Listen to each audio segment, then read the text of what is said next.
Good evening, everybody. Hello. I guess everybody is you. Good evening, Spooner.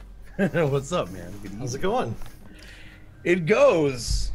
Hopefully smoothly, but it goes. It's Call of Cthulhu. Nothing's going smoothly. It's gonna undulate rather than smooth. That's fine. Chad. Good evening, Katie. Are we Darth not Mole. everybody? I mean, they're not everybody on my screen. They're little chat boxes on my screen. Oh man, I was calling you guys little people, getting called out. I mean,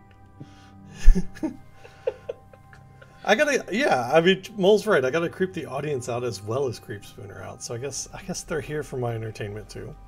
That works. If you guys missed last week, we have a recap for you here in just a bit. But before we do, how was your week, man? Sunday was eventful. Last Sunday. Sunday was eventful. We don't do anything this Sunday, right? We do not. Yeah. Okay. So for those of you that are unaware, and what are you living under a rock? Do you not have TV? It was on the news and everything. The Sunday campaign ended. It did. First campaign that I have ended in, like, properly ended, not just like, oh, players can't show up, or oh, I got tired of doing it. Ended in like 5 years. Right, and we ended literally just before the last room. Yep. We were. I still, man. Hashtag blame Mags. If we would have been a full force, we might have made it to that last room and then died, and then completely wiped, and then you would have shown us the fact that we were like right before the final boss, and we were like 2.5 levels lower than we needed to be to actually confront the boss and pull it off. Yeah. But I mean, it was good. It was good, and we did a little post-mortem halfway through too, which was nice. Yeah, it was a lot of fun. It was a really good campaign. I really honestly enjoyed it, and I'm really looking forward to Dragon Heist. Getting some things in place. I worked on the intro video this yesterday, so this week, and kind of got all that sorted out. Got a good feel to it. I'm digging it. I'm looking forward to it. It's going to be a lot of fun. It's going to start in, I think, mid-November is when we start. Yeah, and unfortunately that's because I'm going to be at BlizzCon, which is the first weekend of November. Yeah, enjoy yourself. I'll bring you back something nice, don't worry. All right. But yeah, so I'll be that first Sunday that we would have done it. I think you guys are going to be doing like official character reveals or something of that nature. So we're gonna work on characters and their details, but we're gonna do it off stream. Okay. Just to kind of give everybody a chance to like not be under pressure as they're developing these characters. I feel like it's not really super entertaining content either to watch people create characters. So we're gonna do that off stream. Yeah, we're gonna work on it, and then mid-November we're gonna start a new D&D campaign at level 1, which I'm looking forward to because this campaign should take everybody from level 1 to level 20, which 20 being the cap. So 20 is pretty much level cap for D&D. So I'm excited. Long run, dude. It is, but I'm looking forward to it. I'm looking forward to you guys being able to get attached to characters too, and not go, oh, there's another one in the fucking wood chipper. Poor HP Fox. Yeah. Pour one out for him. He made like 7. I think we're at 7 characters, something like that. Jeez, man, that was rough. And the one that I knew, because I know HP Fox, the one that he was so attached to was the were hyena guy, and he was like, he really liked that character, and that character died in quite possibly the stupidest way possible, and like 3 sessions into him playing it too. Yeah, he finally got into it. It's like because I could hear in his voice that he was like starting to role play it and kind of like, the duality of nature and all this other shit, and is like, oh my poor sweet summer child, now you have to roll like another character. You have walked into the wrong neighborhood, dude. Like, it's so bad. But yeah, the heist campaign, no, it's so Dragon Heist takes you to 5. Dragon Heist takes you to 6. And then after Dragon Heist is Dungeon of the Mad Mage, which is intentionally written to come directly after Dragon Heist. The adventure comes out in November, so there's no way we're going to be done with Dragon Heist by the time it comes out. But Dungeon of the Mad Mage takes you from 6 to 20. So right, technically 2 published adventures, but it's really like one big story. Right, and we could, I mean, hopefully, if the reception is good for the characters that we make and we all have a good time, any new modules that come out next year, because you know there's going to be more adventures being released. I want to say January, February. Always, yeah.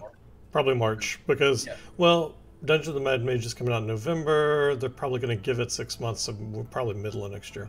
Right, so like summertime, late spring, summer of next year, we will still be in the Mountain of the Mad Mage, probably. Yeah. Like, I think maybe we'll be like level 8. I'm expecting between Dragon Heist and Dungeon of the Mad Mage to take about 18 months.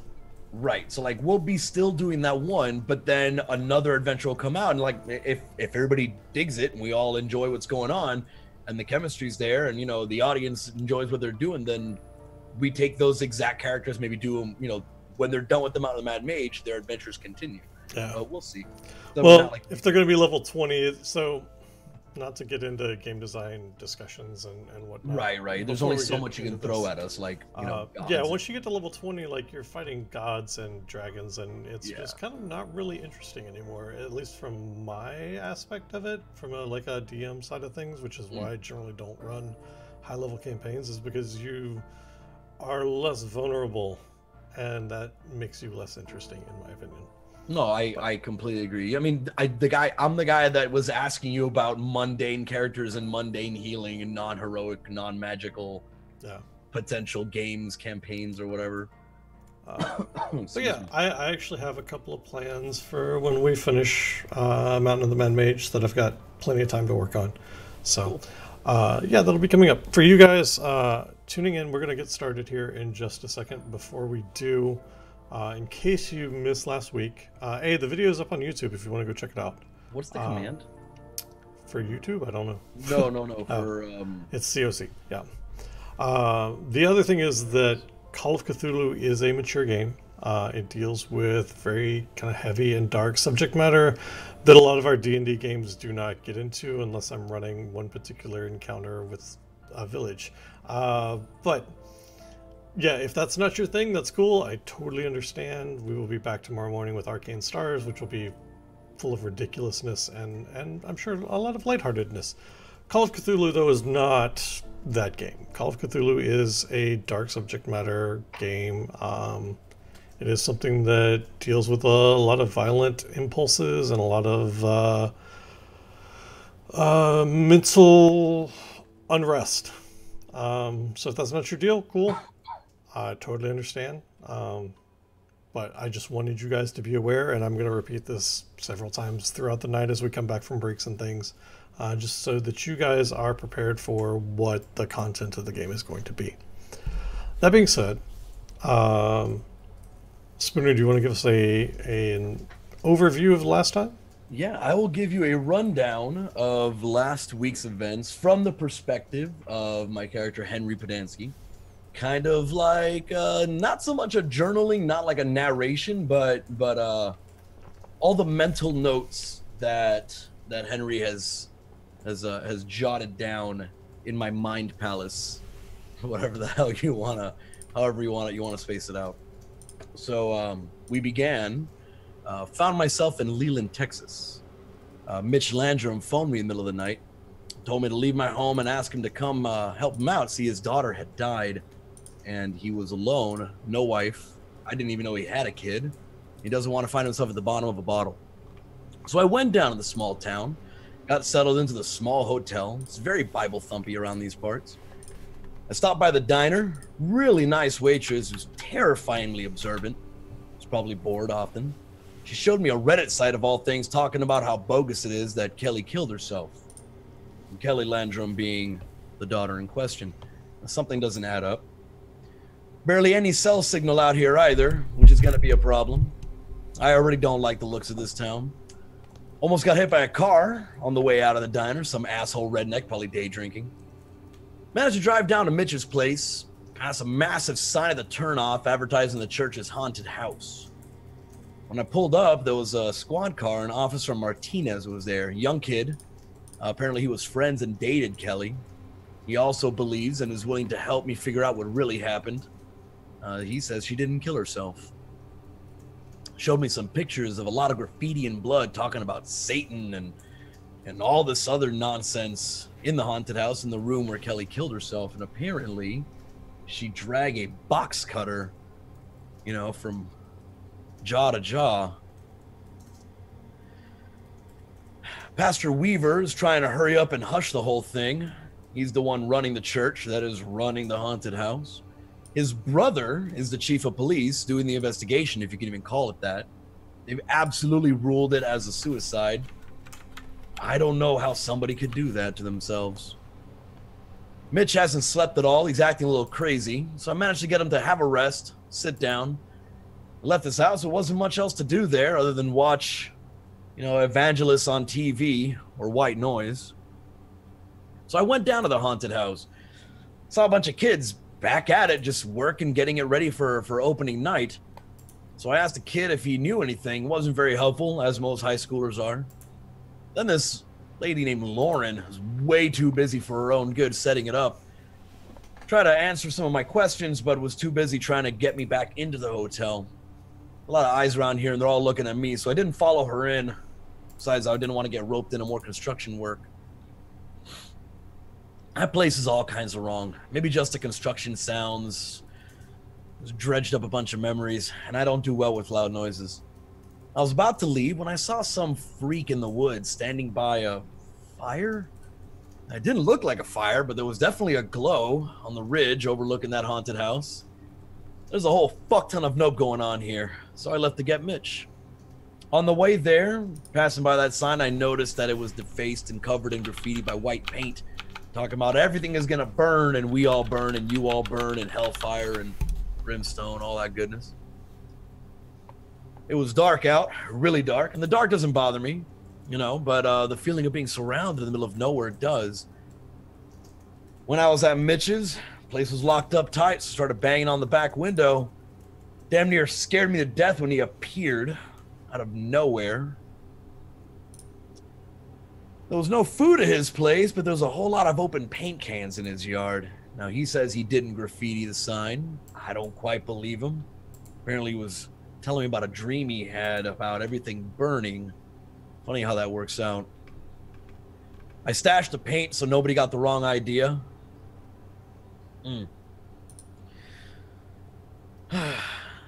Maybe he's sleepwalking. Maybe he's certifiable. I don't know. But there's nothing to eat, and Mitch doesn't want to go out with me to get some chow. So I got no choice but to leave him here. He says he wants to stay and clean up the mess. So on my way back to the hotel, I'm not going to be wandering around this podunk without iron. Maybe see if that waitress is still working or just getting off her shift. Might get some food and maybe some sane conversation. And that is where we left off. All right. So we will pick up. It's evening in East Texas. The sun is dipped behind the horizon at this point. The sky has this orange, sickly glow to it. There's a couple of clouds that are hanging around in the sky, but it's not enough to cover anything. There's still this hazy orange light just filtering in from the sunset. And you trudge across the road to the diner, and make your way up the steps, and the diner bell gives off this tinny jingle as you pull the door open. And there's no one in there this evening other than the waitress, and you assume the cook behind the counter, or in the kitchen. Awesome. Complete deserted diner, sure.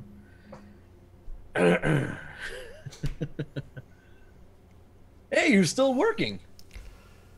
Yeah, just wrapping up. I got about an hour left. Not that I'm watching the clock or anything. Of course. Wouldn't accuse you at all. dinner? Are you asking me? No, no, no. I did. Do you have a dinner Oh, menu? yeah, yeah. It's the same as the breakfast and lunch menu, just on the other side. And Ah, she right on. sits you down and kind of hands you this laminated menu where the corners are starting to peel and curl. And this one's got stains on it that I'm not sure if it's from coffee or ketchup, but I just flip the side over. Oh, yeah. I should have known that.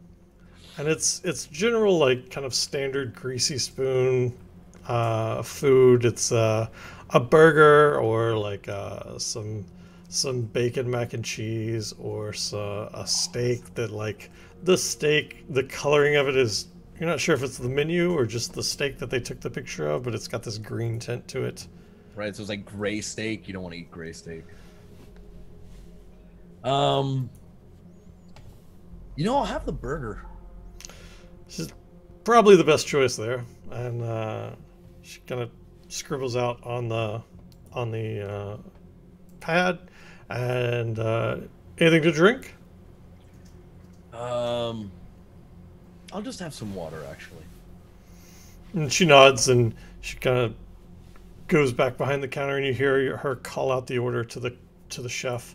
And she comes back and sets down this plastic cup on the table and just pours some ice water into it. And she kind of looks over at the counter and looks back and like slides into the booth across from you. And so, been keeping yourself busy? Yeah, something like that. I went to go see my buddy, doing about as good as can be expected, and I stopped by the haunted house. Busy place. Yeah, I think most of the school is working there. It's Yeah, they didn't take a break. Nobody thought to stop, and no, from what I've heard, they kind of painted over the mess. Sorry if that's inconsiderate, but they painted over the area, and went back to work like 2 days later. Oh, right, capital industry. They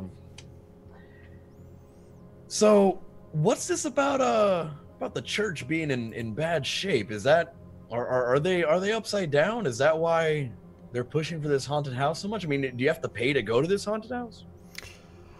No, but and she kind of leans forward and says, "You didn't hear this from me, but I think the pastor's planning on selling the house to try to make some money back after this whole event. I think this whole event was just a facade so he could flip the house and try to make some money for the church." Ah, all right. See, now that makes sense. Good old fashioned greed. I can get behind that. I understand. Right? That. At least that's relatable. Yeah, yeah. Well, hell, there doesn't seem to be very many people here today, or tonight. Sorry. And at that comment, you hear a ding from the kitchen. She's like, "Oh, hang on, I'll go get your food." And she kind of excuses herself and walks over to the counter to go grab the burger. And about that time, you hear the tin sound of the doorbell kind of jingle again, as a couple of kids walk in. They're all covered in paint and they've got like really grubby clothes on, and they grab a couple of seats at the counter. What color paint is on them? It's a mix, so it's just like splotches of white and red, and black, but it's mostly those three colors. Okay. Are they sitting close to me? They're within earshot. Are they talking? Not at the moment. They're all just kind of like resting on the counter. They look exhausted, waiting on the waitress to come by to take their orders. Working hard?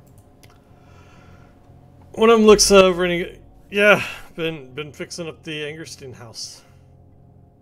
Yeah, I was by there earlier. Saw a bunch of you guys running supplies like crazy. Lauren's working you hard, huh? Yeah, and you just kind of get in there and you lose track of time too. You don't realize that, oh, it's been on my feet for the last 4 hours, and you end up just exhausted. Huh. 4 hours. That's me thinking that out loud. I'm not saying that out loud. Sorry, I should have specified. No worries. You guys almost done? Well, it opens in 2 days, so it's gonna be done one way or the other. Yeah. Any of you guys were there when the whole Kelly thing happened?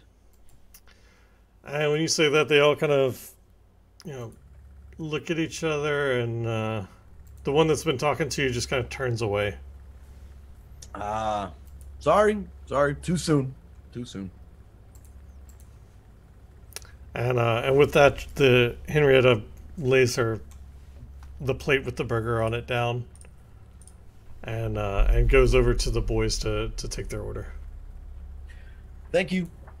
I'm gonna try to like very slyly make sure the burger is good. It looks good. All right. I eat. Okay. I don't get cell signal in this place. I only get cell signal like out in the parking lot of the fucking hotel. Son of a bitch. All right, I check my phone because it's my watch. What time is it? It's creeping up on probably like 9:30. All right, so then I take my wristwatch and I adjust it for time zonage. And put it away. God, it's kind of late out for these kids to be out. All right, well, I finished my meal. Take out some petty cash. I kind of like wave her down. She brings your check over to you, and it's like $4.50 for the burger. All right, I leave $7 on the table. You have a safe night, all right?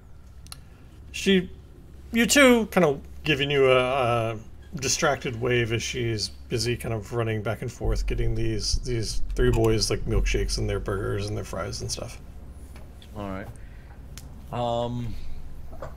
As I get up and get out, do I see through, like, how did they get here? Do I see other cars in the parking lot now? Yeah, there's one other car there, and it's this beat up kind of white El Camino. It's got kind of rust in the wheel wells, and it definitely has seen better days. I had a buddy of mine that used to have that in high school, actually. Those are fun to ride in the back of. Anyway, all right. Well, I don't want to call it a night without checking up on Mitch at least one last time. He didn't have anything to eat, actually. You know, can I get I'm sorry, hey, can I get a burger to go? Oh yeah, that's no problem. You just wait right here, and she gestures kind of indistinguishably at the counter, and she calls in, "Hey, James, we need another burger back there." Yeah, and I just put 5 on the table. Here, I'll get this now, so you don't worry about it. Oh, thank you. And she kind of goes and rings it up and brings you back your change. Nah, don't worry about it. Keep it. Oh, that's very nice. And she, shoves it in her pocket. And the boys they're kind of silent, just like eating their burgers and just kind of side-eyeing you a little bit, but not really paying too much attention.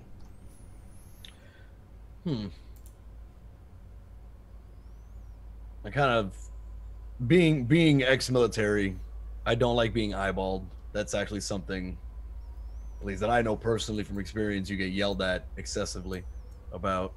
So I kind of just stare at the one that I was talking to, just kind of like doing this face, just kind of like trying to wait for him to make that eye contact that I know he's gonna make. And he it's got his head turned back, like away from you. He's just kind of focusing on his burger, and you see his head kind of slowly begin to look back that way. And then the moment like that, his eyes see that you're still looking at him, his eyes flick back down to his burger and to the counter. Yeah. All right, I just kind of like sit back and wait, looking outside. Do I see any traffic moving by of any variety? There's a couple cars on the road now that are driving down from the direction of the Angerstein house, Okay. towards the center of town. All right. Well, yeah, I'm not gonna mess with them anymore. Um, obviously they're not gonna tell me anything, so I'm just gonna wait for the meal that I gotta take over to Mitch. Okay.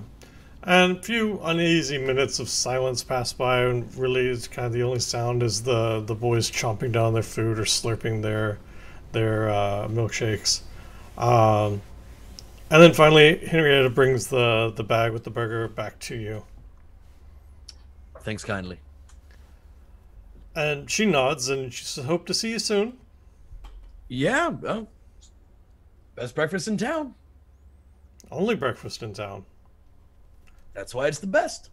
And then I leave, ding ling ling, and get into the car. Gonna take a meal on wheels to my boy Mitch. Okay.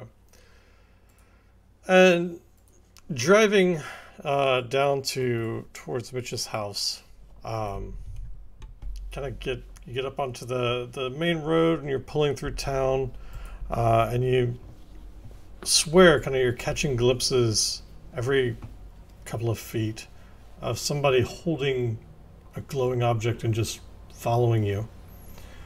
And it happens 3 or 4 times just as you kind of drive through the center of town. And every time you kind of turn your head to look, the object's gone. Is this like as I'm just driving by and I'll see somebody on the sidewalk, and I swear that they're like holding a thing while looking at me, and then I kind of like focus in on it out of my peripheral, and they're not. They're just kind of there. Yep. Okay, thanks for that. I'm going to pay it no mind and continue on my business. Okay. And you drive through town, you get to the billboard that Mitch's driveway is behind, and you see that somebody's added to it. The "You Will All Burn" still stands out in stark contrast to the haunted house depiction behind it, but somebody's taken to adding flames to the side of the billboard, covering the words that were announcing the Hell House and the dates and times that it was open. And bright splashes of yellow and red. Whoever the hell is doing this they should probably hire him to work at the fucking haunted house. I kind of speed my way a little bit further down the driveway, hoping that Mitch doesn't now suddenly have like orange and yellow paint cans in his fucking driveway. Okay, and you get in there, and the house seemingly looks the way you left it. The lights are off, the front door's closed. Seems to be quiet as you walk up the stairs, creaking under your weight. Porch light on. Porch light is off. Boards feel like they're almost about to give under your weight. And the screen door kind of bangs as it collides against your foot as you're holding it open. Mitch! Open up! I brought food! And there's no responses, or no response. I walk back to the car. I turn it on, get my my high beams, my headlights on, so I can see maybe I can like see in the house. And as you turn the car on, the headlights come on, and you see Mitch's car drive past yours towards the road. The fuck? I follow him. Okay. And he doesn't have his headlights on. But you know, there's only one way down the driveway.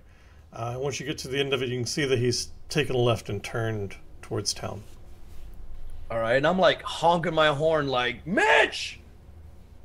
Turn your fucking lights on! What are you doing? What is this asshole doing? I'm just kind of like narrating to myself. and following him into town. And he takes a hard left at the intersection into town, following the sign towards the Hell House. Oh, where the fuck is he going? Why is he going there? I'm gonna try to head him off. Okay. Try to like pull up alongside of him. Okay. So this is the first time we're actually going to roll something. Right. How crazy is the traffic? Am I like in the wrong side of the road? So this it's a 2-lane road. So there's got the side of the road you're supposed to be on, and then the other side. Yeah, we used to call that Cocaine Alley. And there's not any traffic, but there are other cars parked along the side of the road, either in front of like general stores or just kind of in front of people's houses. Would I be able to kind of like you've driven on a 2-lane road, you can pass as long as it's not double yellow, right? Mr. fucking DMV here. Can I see oncoming traffic? Like, would it be an intelligent thing to do to try to pull up alongside? So these are curvy country rural roads. Oh, you can try, but you're not really able to see a whole lot of oncoming traffic. I'm going to tailgate the shit out of him then and start flicking my high beams while I'm honking at him. Okay. And he just seems to increase in speed.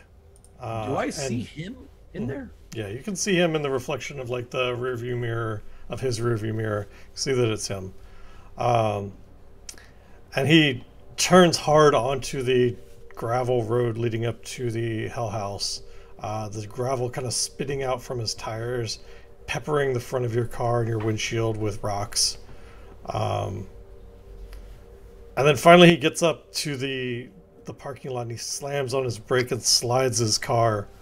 And you following behind him, kind of get out seconds after he does. And you realize that Mitch is holding 2 things in his hand. One, it's definitely a bottle of bourbon. The other is a shotgun. And he gets out of his car and at the top of his voice, "Pastor Weaver, get your fucking ass out here." So I'm out of my car, right? Mm-hmm. Oh, fuck. Mitch, what the fuck are you doing? And he just continues to yell for Pastor Weaver. "Where's that motherfucker? Get him out here." And some of the high school kids that were still there kind of staring at him and kind of looking. And some of them have run off to hide behind either cars or other objects that are around. All right, I come up slowly behind him, trying to go like, "Mitch, hey, yo, hey. Dude, it's me. What are you doing?" Does he respond? He doesn't, like, he just pushes past you and starts making his way toward the house. Oh, fuck. Mitch, come on, man. I brought you food. Don't do this, man. Don't do it. I kind of like try to interpose myself again in front of him. And he kind of shoulders around you again and passes one of the student cars. There's a kid there kind of huddled behind it, and he immediately like extends his arm, aiming the gun kind of at the kids, in the kid's direction. Where's that motherfucker Weaver? And the kid like, I don't know. I don't know. I am going to kick, assuming that he's drunk and he's probably not two-handing the shotgun. He's probably holding it on one. If it's a shotgun, like any good old Texan shotgun, it's not a sawed-off. It's not some fucking hidden thing. It's a shotgun. Mm-hmm. Double barrel or otherwise? It's single barrel. Okay. So I'm going to kick where his hand is holding on to, where his hand is on the grip, hoping to see that the weight of it, because if you ever held a shotgun, they're not fucking light, will tip down and he will let it go. So I'm kind of aiming for that right there. Okay. So first time we're doing rolls in Call of Cthulhu. Oh, shit. For you guys that I'm gonna break character for a second. Basically, for you guys in chat that are watching, the way that rolls in Call of Cthulhu work is you have a number between between 0 and 100 in a stat. Your object when you roll a dice is to roll under whatever value you have in that statistic. So for this, it feels like I thought melee was a skill, but it is not. It wouldn't really be fighting brawl, would it? I mean, I can't see of anything else that would be. Yeah, I think that feels correct. Okay, and we decided that we're running the green dice, the green, right? Yeah, the green The button green icon. Okay. Oh boy. Okay. So for chat to translate what just happened on the screen, for chat, Spooner's character has a 25 in his fighting or brawl. He rolled a 20 out of a possible 100. He succeeded. So the gun, your kind of the end of your boot connects with Mitch's hand, knocking the gun flying, and he drops his bourbon bottle and grabs his wrist. And he looks back at you. What the fuck, man? Dude, you're pointing a fucking shotgun at a high schooler. Now get your ass in the car. I got food for you before they call the police and they put you in the fucking tank. Somebody's not telling me the truth, man. I need to find out who. All right, well, we'll find out who. All right, we'll find out. We'll talk to fucking Weaver. Jesus, just what the fuck are you doing? You're I kind of pick up the shotgun, so I'm holding it in one hand by the barrel. And I tell the kid, well, go on. And the kid, scampers off. Right, and I'm gonna, with my other hand, kind of grab Mitch by the shoulder, broach with a grip that is broaching no disagreement, and kind of spin him around, and I'm trying to usher him towards my car. Okay. And he begrudgingly goes. You're having to keep him steady and on his feet. The bottle of bourbon is probably 4/5 empty. Jesus.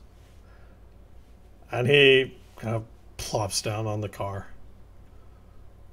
All right. I threw him in the passenger seat. Wait, no. Yes, passenger seat. And open up the trunk, throw the shotgun in there, and close it.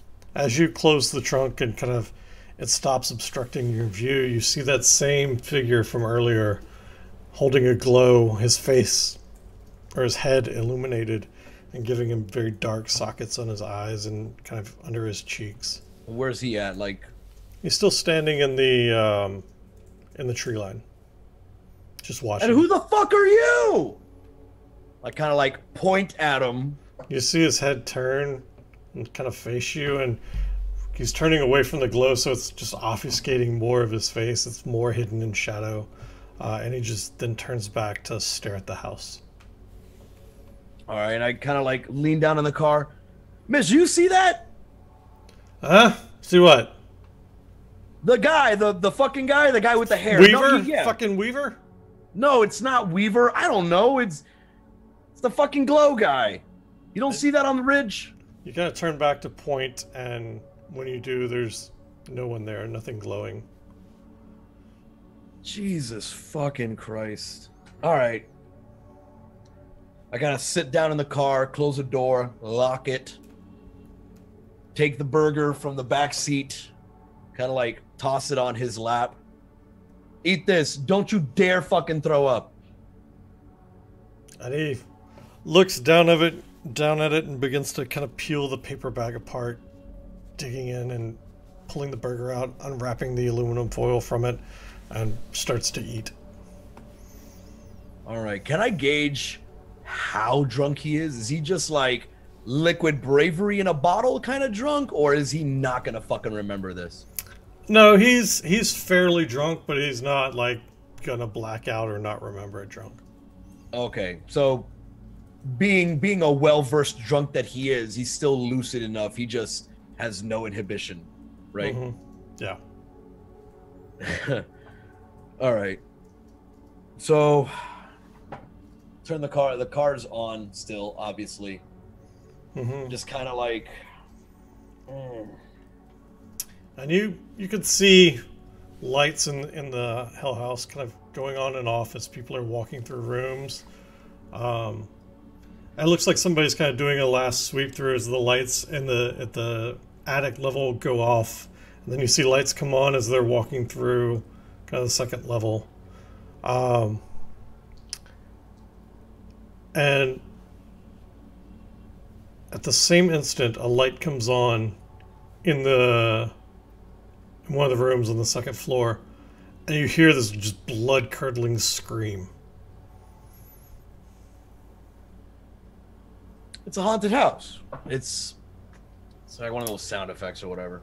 If this is a sound effect, it's the best sound effect track you've ever heard.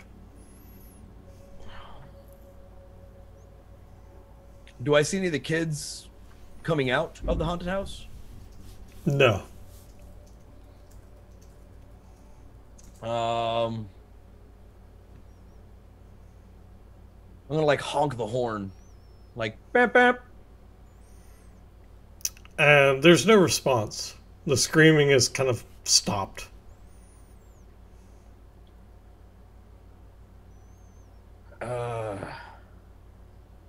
Hey Mitch, you all right? And he's got a mouthful of burger. Did you hear the scream, right? Mm-hmm. That sound like a Halloween thing to you? Mm-mm.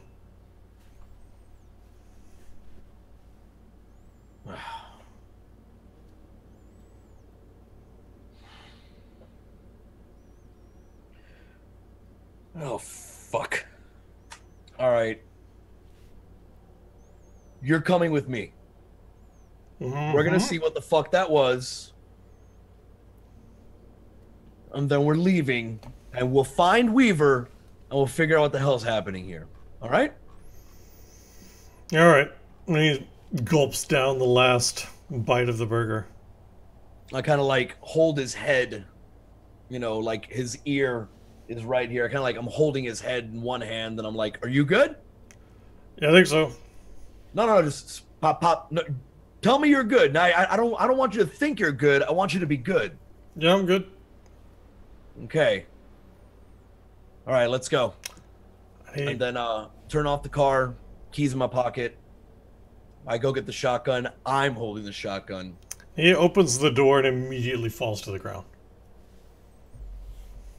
Fucking A, Mitch. You said you were good. Yeah, I'm good. Yeah, good and fucking sloshed. Yep. And he kind of like laughs. I close the trunk. I have the shotgun in left hand. I kind of help Mitch off the ground.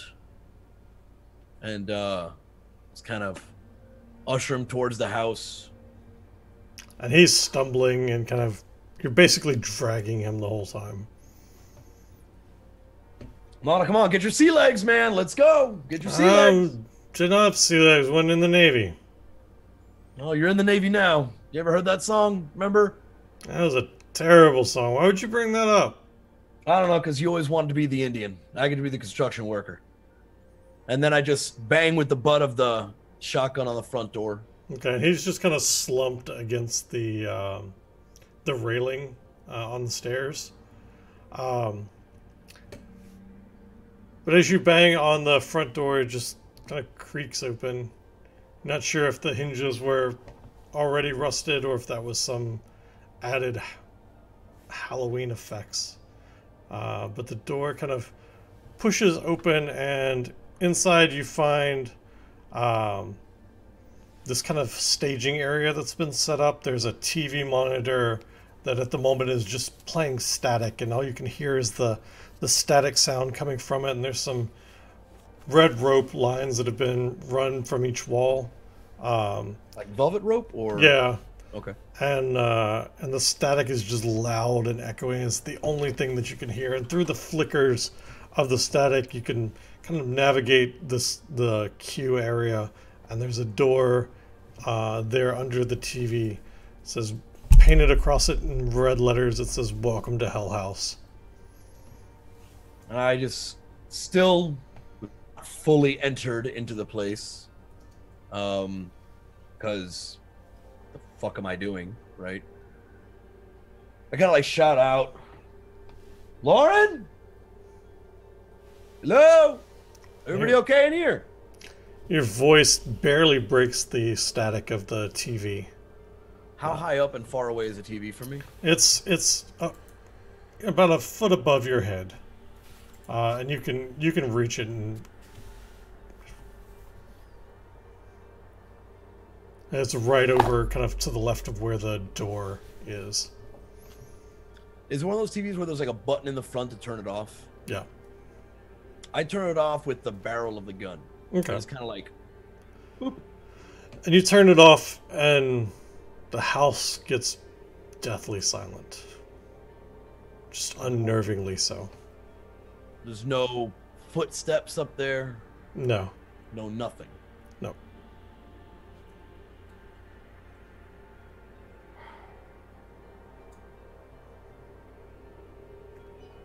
Nah, fuck this noise. All right, come on. I grab him by his collar, leaving the door open. I'm gonna drag him back out to the car and take him into town. Okay.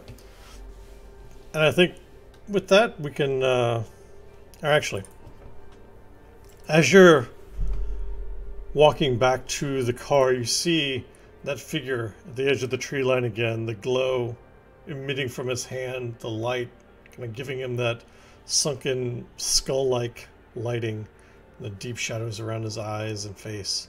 And he just kind of watches you as you carry and drag Mitch back to the car. I flip him the bird. And he just kind of gives you this slow nod. Swear to God, when I find whoever the fuck this guy is. As I mutter to myself, bringing Mitch to the fucking car. All right, we're in the car. Do I see the kids? Did the kids' cars just magically fucking drive off too, or are there? Some of them have, yeah. Some of them are still there, but there are definitely less cars than when you first chased Mitch here. Okay. I'll take a quick picture of my cell phone of the car, of like the parking lot of the whole scene, you know, with the flash on and everything. Okay. And then I sit down in my car, close the door, and we bail. We leave. Okay. And I think with that, we can go ahead and take our first break for the night. You guys that are hanging out watching, thank you for being here as we're playing Call of Cthulhu kind of one-on-one. So a little experiment that we've been running for October. Seems to be going really well, actually. I've been really happy with the results so far. I'm so stressed. So we're going to take a quick 5-minute break, get up, stretch our legs. I'm glad that you're stressed. That means I'm doing my job. And then we will be back here momentarily. Don't go anywhere.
back. Welcome back, everybody. Hello. I'm a Hey. good dad. My kids are alive. Cool. Good job.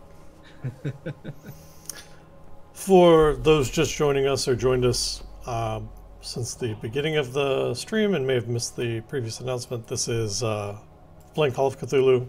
It is a darker and heavier subject matter than a lot of role-playing games. If that's not your bag, totally understand. We'll be on to more lightheaded, normal kind of things later on, but this is a show that deals with a lot of darker content. So be aware of that. And yeah, we'll jump back into it. So you're driving Mitch back to his house? No, I am driving not to his house. I am instead going back to the hotel. Okay. So the drive back is desolate. There are no other cars on the road. All the few shops that are in town have all closed up for the evening. The diner across the street from the hotel is closed. The lights are off. The only real lights are these kind of dingy amber lights that sit outside of each of the hotel rooms. Some of those are burned out. Others are kind of flickering in and out as you pull up. All right. I pull up, park. I still have the shotgun in my hand. I have no idea why. I just am still holding on to it. And I leave Mitch in the truck and sit tight. Don't go anywhere. Good? Yeah, sit tight. Don't move.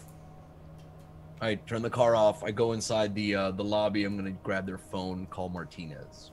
Okay.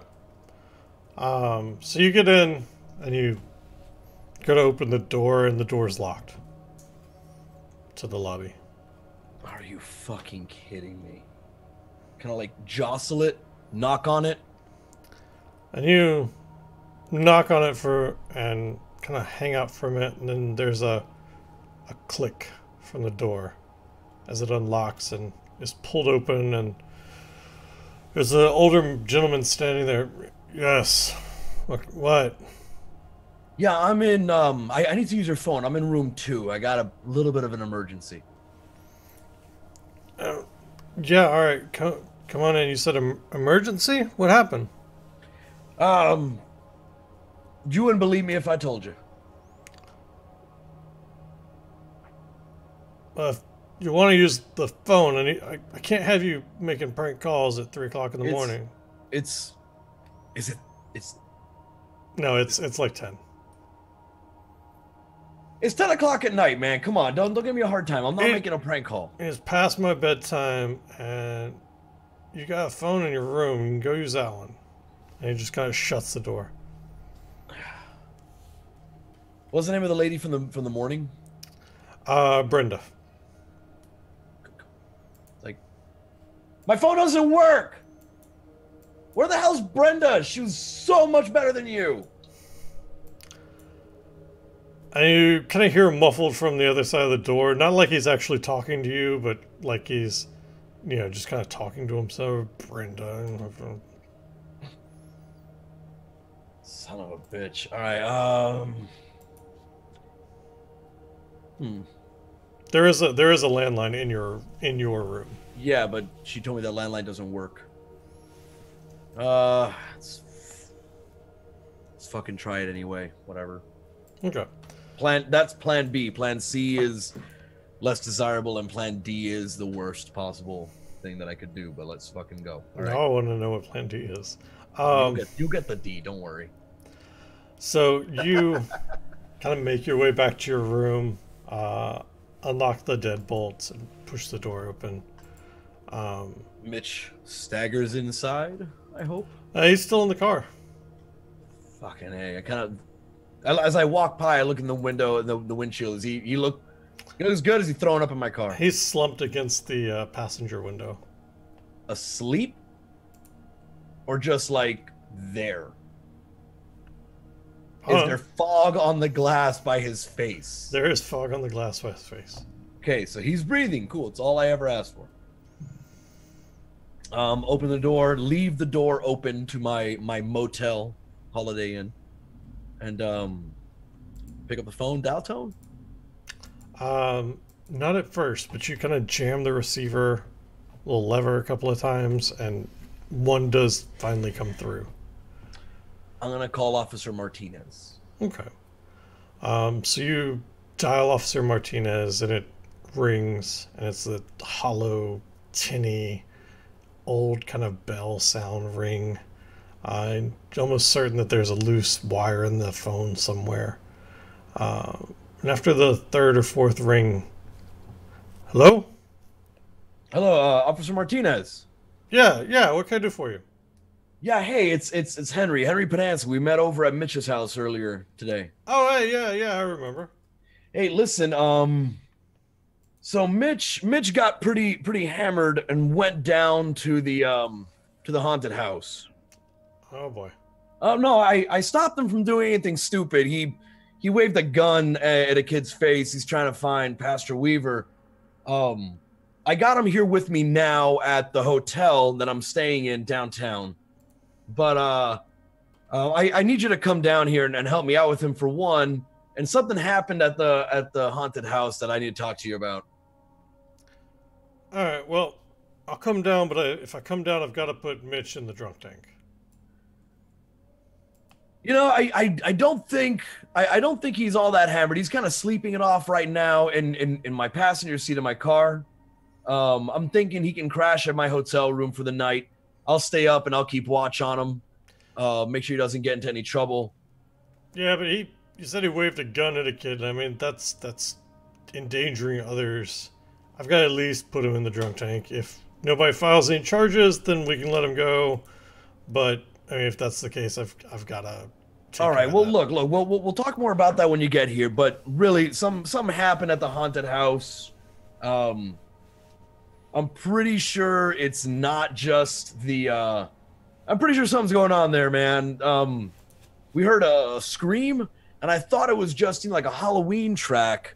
You know, I would walk into a room and there's a jump scare kind of scream, but that place got real quiet. There's nobody there. It seems kind of abandoned, which makes absolutely no damn sense to me. So I'm not going in there. It's not my business. It's not my monkey. It's not my circus. But I thought you should know. And yeah, so you need to come over here and we can talk this whole thing through. Yeah. All right. I'll be over there in about 10 minutes. All right. See you soon. And oh fuck. Yeah. So what are you hung up the phone with Martinez? What are you doing? I'm gonna lean the shotgun in the corner behind the door, so that way it's not easily accessible by Mitch or anybody really, unless you're inside with the door closed. And I'm gonna go fetch my friend and try to sober him up as much as I can. Okay. And you get back to the car, and Mitch's the passenger door is ajar, and Mitch is nowhere to be found.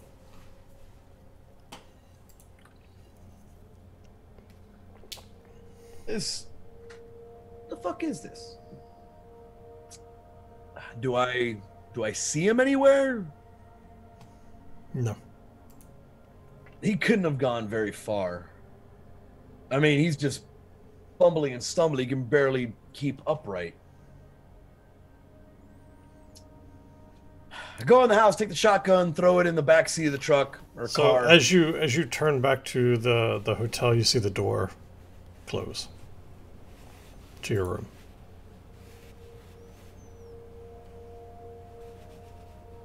Mitch? Oh. Are you in my room? Yeah, my gun. All right. So hey, you lost a bottle of brandy. It was brandy, right? Bourbon. Bourbon. You lost a bottle of bourbon too. I mean, I can replace that for you, but I need you to open the door. Can't do that. And why? It's my fucking room. You're gonna pay for it? That's if you're down to pay. If you're down to pay for my room, I mean, you can have it. Can't let you in here right now. Why? I didn't hear a click from the other side of the door. As in he locked it? As in a hammer getting pulled back. Mitch, I swear to fucking God, man, you're supposed to go to Kelly's funeral the day after. It's the day after tomorrow? It's tomorrow. Tomorrow. All right? Tomorrow, man. You want to find out what happened to her? You want to find out what's going on? You want to lay her to rest in peace, right? I can't go see her like that. I'm going to... Do you want everybody in I'm going to try to intimidate him. Okay. You want everybody in this town to remember the both of you to go out this way? Because that's what they'll believe. Give me an intimidation roll. Ooh. Fuck the people in this town. I don't care what they believe. Exactly. Fuck the people in this town and fuck the Pastor Weaver. Come on, man. We're supposed to be... Let me in. We're on the same side. And you don't get a response for a minute. But then there's a click of the deadbolt on the door turning and unlocking. And I kind of open the door slowly with one hand on my sidearm that is still tucked in by my back belt. And he kind of steps back from the door and takes a seat on the corner of the bed, kind of dropping the shotgun at his feet. All right, I kind of square up to him, you know, kind of like still looking at him, pick up the shotgun, kind of walk it back over, set it back. And he's just, the whole time he's just got his face buried in his hands. I put like a hand on his head and I'm like, dude, come on, man. Fuck, Mitch. And he just kind of breaks down. What the fuck am I supposed to do, man? She's gone. I don't have anything else. Why even continue this? What am I supposed to fucking do? You're supposed to make it right. That's I thought I was just here to keep you out of a bottle. But we got to make it right, man. I don't think something screwy is happening in this town, Mitch. Something's going on. There's fucking weirdos following me around, hiding in the woods. There's, clearly a goddamn conspiracy, some fucking super right-wing shit going on. I mean, you got to help me put it right. That's what we're going to do. All right? That's what you're going to do. I'm here to help you make it right. We're going to find out what happened to your little girl, and we're going to find out what the fuck is going on with this haunted house biz. And he's kind of silently sobbing into his hands, but he's nodding his head.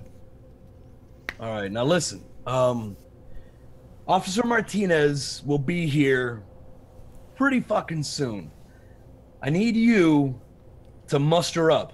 You understand? I need you to go into the bathroom, door open, splash some cold water on your face, clean yourself up, okay? Yeah, all right. All right. Is there a coffee machine in my hotel room? There is. I'm going to make coffee. Okay. And so as the coffee begins to brew and Mitch is washing his face, there's a rap on the door. Yeah, who is it? Martinez. All right, give me a sec. And before I open the door, I kind of like look through the peephole. Is it just him? Yeah.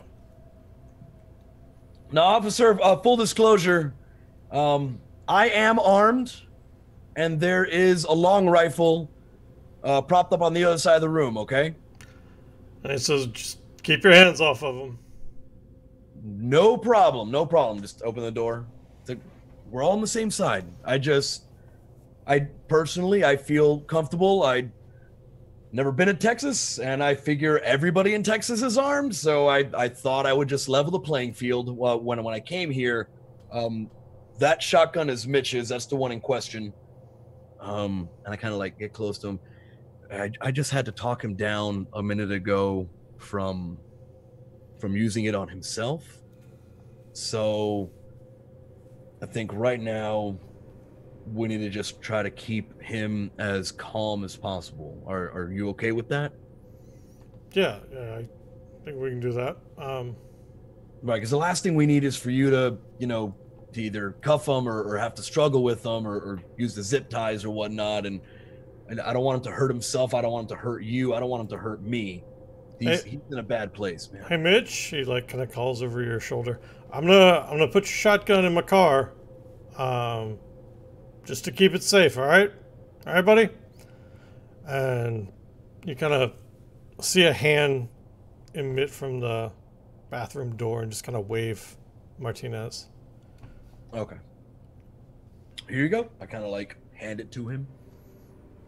And he walks out to his car and places the shotgun in the rack in the front seat. Closes the door, locks it, kind of comes back. Alright, so... And he looks around the room. Never actually been in one of these rooms. These are kind of awful. Yeah, it is what it is, right? Here, I made coffee. It probably tastes like shit, but it'll keep you up. Appreciate it. And he has a seat on the couch. And Mitch comes out of the bathroom, his face still kind of damp from the water, and drying his hands off, and he has a seat on the bed, kind of facing away from everybody. As I finish pouring myself and Officer Martinez coffee, go, Mitch, coffee? No, thank you. No, that wasn't a question. Mitch, coffee. Here. And I hand him a cup of coffee. Without looking, he kind of reaches his arm back, with his hand open, and takes a cup of coffee. All right.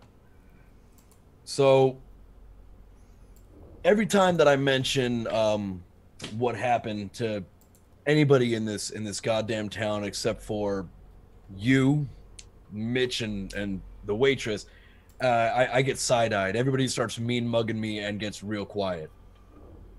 Well, small town, people don't like to talk about tragedies very much. Right. And about that scream, I don't know if you're gonna call that. I think maybe you called it, and I don't know what the fuck to do. Well, I mean, a scream at a haunted house, no matter how authentic, could just be a scream. Right, that's what I thought. Any reason to believe it's anything else? I don't know. I didn't see Lauren. She's like the foreman there. She's been corralling all the high schoolers. Yeah. I didn't see her there when I left, and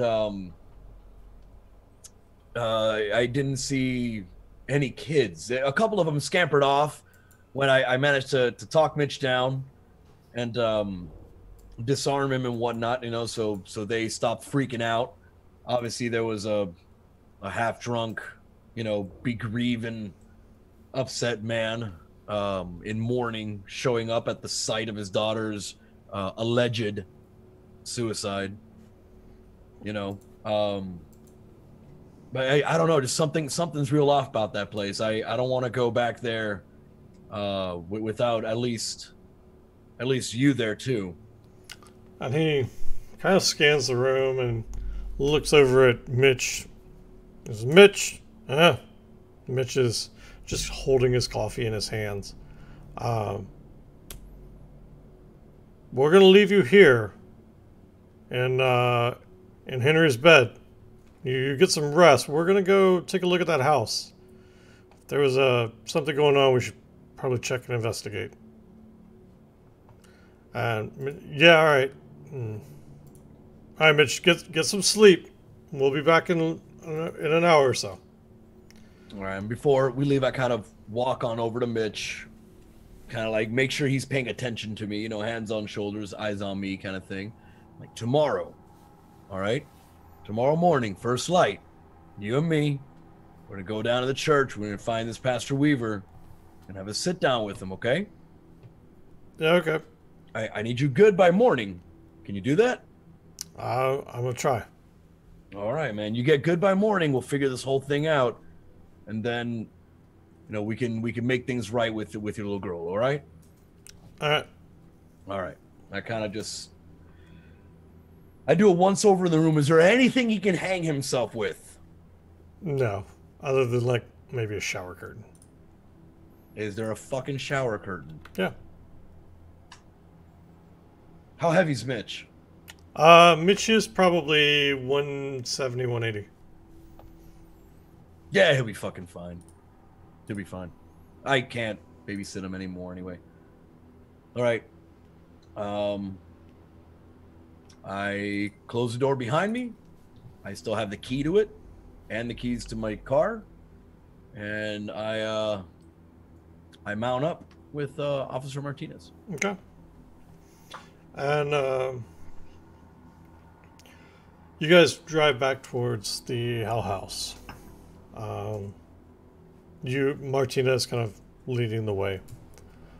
And as you get up to the side of the house, that you catch a brief glimpse of that glowing figure in the tree line before whatever is glowing goes out. And it's just darkness surrounding the house. Hey, Martinez. He's in a different car. Oh, shit. Because he drove his car. Oh, I thought we were both driving the same car. I thought we were both, like, riding in the same car. All right. Well, fuck. I'll talk to him as soon as we get to our location. Okay. And, I mean, you're there. You're getting ready to park, and there's another car left in the parking lot. It was there earlier. Not Mitch. Not Mitch's car. But Mitch's car is there as well. All right. So I figure we park. I am having a powwow with Officer Martinez. Okay. I'm like, hey, so Mitch's car is here. I kind of pull out my phone to look at the picture. All the other cars but this one left, and I kind of show him the picture of my phone. And two things I forgot to mention. There's just been progressively macabre graffiti talking about everybody's gonna burn in hell, and they just keeps getting more elaborate every time I pass by it, by Mitch's house. I think somebody's trying to pin it on him that he's the one doing it. Clearly he hasn't been around to do that, so I just want that on the record. And you guys heard tell of are there typically people just kind of hanging out in the woods with flashlights or lanterns? I mean, maybe it's a haunted house. Maybe they're setting up decorations. I don't know what they've been getting into up here. No, they're around town too. I mean, just something off about it. Just something to, keep an eye out for, right? Yeah. And he kind of gives you an odd look as he agrees. You think I'm crazy? I just haven't seen anybody around town with a lantern. That's all. Well, I didn't say it might have been a lantern. I don't. Fine. All right, let's. After you, point man. And he walks up to the front stairs to the Hell House, and they kind of creak under his feet, and he pulls his flashlight out, points it around the front room where the queuing area was. The TV is off now, and the house is silent. And he just kind of makes his way over to the door and reads it and kind of gives it a little shrug and shake of his head, and he pulls the door open and gives out that long echoing rusty creak as the door swings open. And on the other side of the door is a hospital room with a metal bed kind of in the center, and there's a couple of chairs and medical equipment surrounding it. The room's dark other than where Martinez is pointing his flashlight. The walls in the room are this stale pea soup colored green. And the floor is kind of covered with linoleum tiles. And the light in the room takes on just kind of the sickly green color as well as he's scanning his flashlight around the room. But other than the bed and the chairs, a couple pieces of like medical equipment here and there don't seem to be much of anything else in the room. All right. Or out of character, are you gonna, like, if I turn on like my phone's flashlight and kind of just rest it in my pocket, do I need to give you battery updates on that? No, I think that's all right. All right, Although I like the idea, but no. Right, because I mean, like, if this was Silent Hill, sure, but I've had actually that fucking battery, that light on for like 45 minutes, and the battery went down like 2%. So, all right, back in character. I turn on the little flashlight function on my phone and kind of just sit it there because I want to be able to see in the dark too. Mm-hmm. And I'm like, we need to find the stairs. Whatever happened, I saw in the second floor window. He kind of, his voice just over a whisper. He says, all right, it's good to know. I think we're probably gonna have to go through the whole thing though to get there. If anybody with any common sense has set this place up. I mean, I don't really relish. Shouldn't we be louder? You know, like hollering, "Hey, it's the police." If there's somebody here, you know, I want to spook them. Yeah, it's them that shouldn't be spooked. Right. Well, I don't want them running off. If there is somebody here that hurts somebody else. All right. Can you at least, you know, can you at least call to let somebody know that we're here? Yeah. And he presses the button on his walkie-talkie. He says, I'm at the Angerstein house. We've, you know, had a report of some suspicious sound. Yeah, no, I know it's a haunted house and there's suspicious sounds, but yeah, I'm just gonna check it out. I'll be fine. And he kind of gives you a look like, there, you happy now kind of look. Very. And there's another doorway on the side of the wall, and it looks like it's got just black plastic draped over the opening. Does he have his gun out?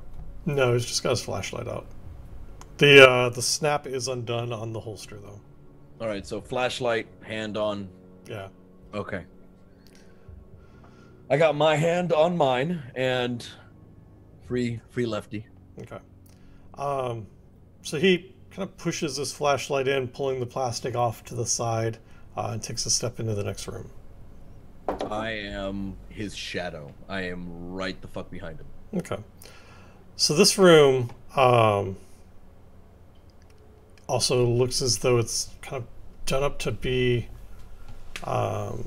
similar to the last room. This one has the same green, kind of sickly pea soup colored walls and the same linoleum floor. This one's got in the center of the room is this large, kind of looks like chair, with the legs of it kind of splayed out, where your feet would normally go, and it's just draped in a sheet.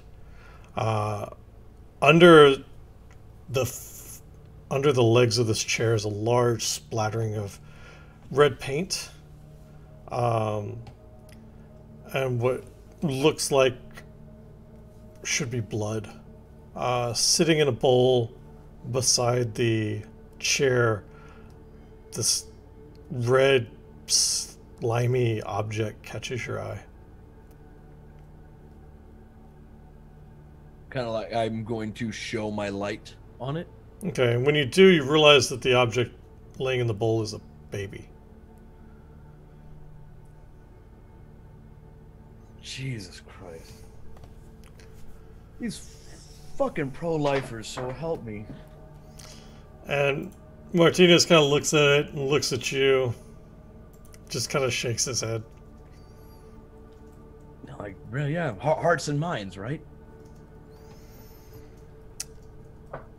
The next door has kind of, it's a white door, or the door in this room is painted white, and it's got a crash bar installed on it to get into the next room. It is currently latched. So so it's basically locking that other room from entering this room. Yeah. All right, onwards and upwards, right? And he nods and kind of slowly pushes the door open and steps through it into the next room. I'm right behind him. As I enter the room right behind him, can I feel for a light switch? Yeah.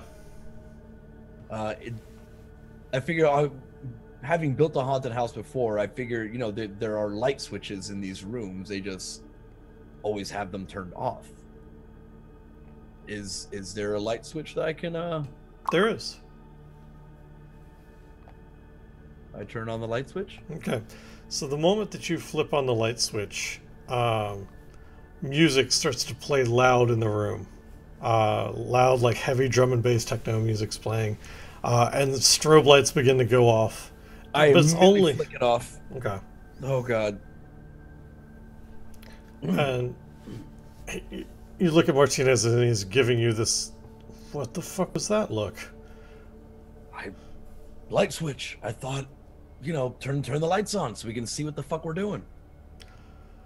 And he just kind of lets out a sigh and shakes his head.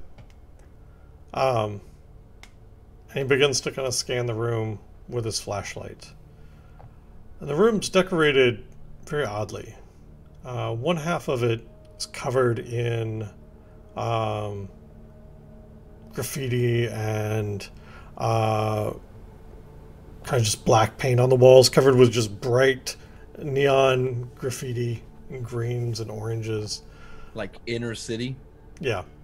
Okay. The other half of the room depicts a young woman's bedroom.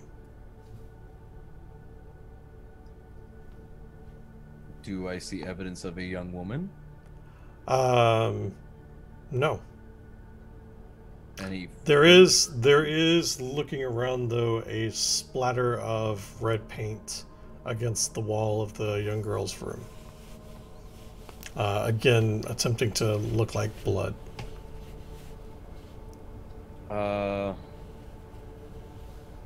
Am I getting like a woman's clinic vibe like in the previous room, or No. I kind of want to get closer to the fake blood splatter. Okay. Highlight there. Trying to discern what is the theme. What are we doing here? Is like going to a rave means you're going to become a mass murderer or something? Hang on, double checking something. Yeah. So there is a prop gun kind of laid next to the bed. Mm-hmm.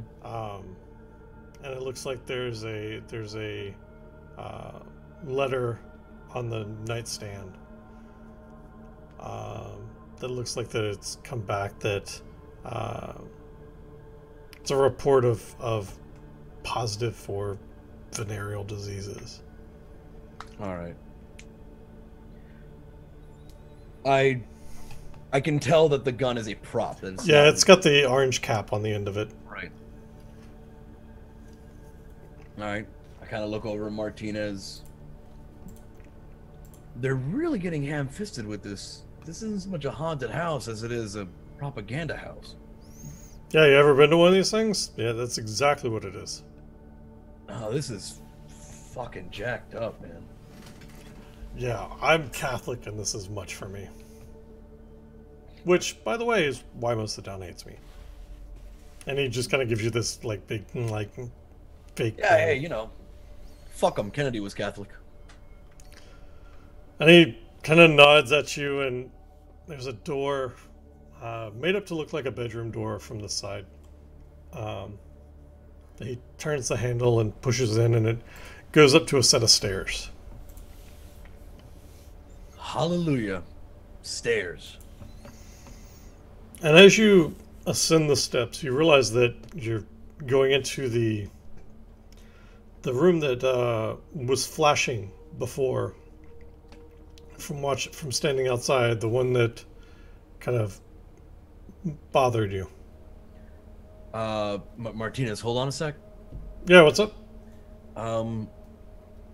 If I got my bearings right, there's supposed to be a strobe light that goes off in this room. I spent a lot of time on deployment. I spent a lot of time in Iraq, Afghanistan. I don't deal well with loud noises and flashing lights. So just giving you a heads up, all right, man? Yeah, all right. I'll try to keep it die out. All right. And After you. he gets to the top of the steps and pushes the door open. And it creaks, and you following behind him? Mm-hmm. Okay. Like a shadow. And you go in, and the room is filled with school desks. And a blackboard kind of hangs on a wall, covered with really terribly written equations.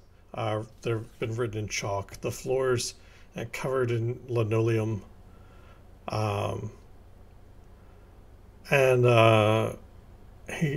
Martinez kind of looks around, and don't see any strobe lights.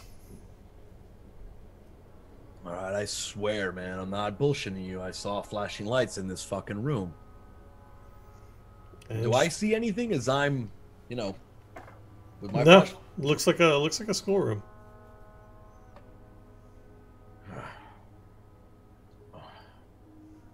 Are we close to where the room with the scream? Mm-hmm. About how many rooms off are we? 2. So it's like a 9 grid, like a 3x3. No, it's just like 3 in a row.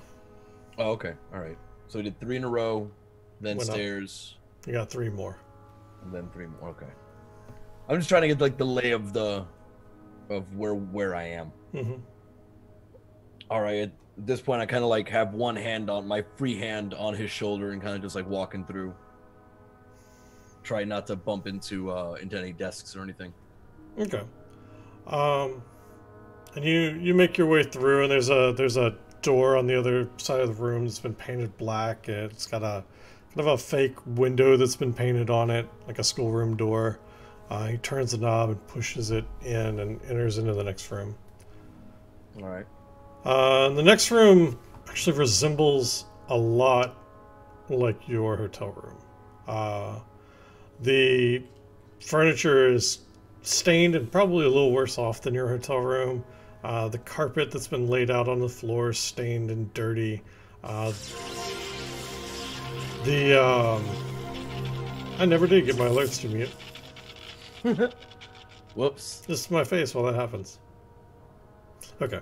Hey, Agent. Thanks for the raid.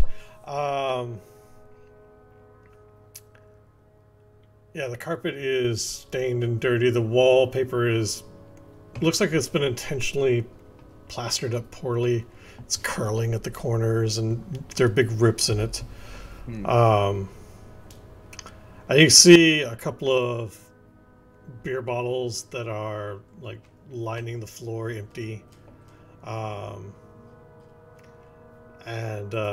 you can see that, like, the cigarette trays are filled with like just mounds of cigarette butts on a very old, stained and wobbly coffee table. It's like a slice of home, right? And Martinez kind of looks at you, and some people around here, I mean, it's not far off. It seems like they took a carbon copy of my hotel room. That place is pretty shitty. And he kind of gives you this nervous laugh. Hey man, if you found the Ritz-Carlton around here, I would have stayed there instead. Leland's not a big town, right? Fair enough. And he pushes through what is supposed to look like a screen door on the other side of the room. And on the other side of in the next room rather, it's dark. There seems to be things just hanging from the ceiling. It looks like it's still being built. It's still under construction. There are shop tools still around. You can see like a nail gun laying on the floor.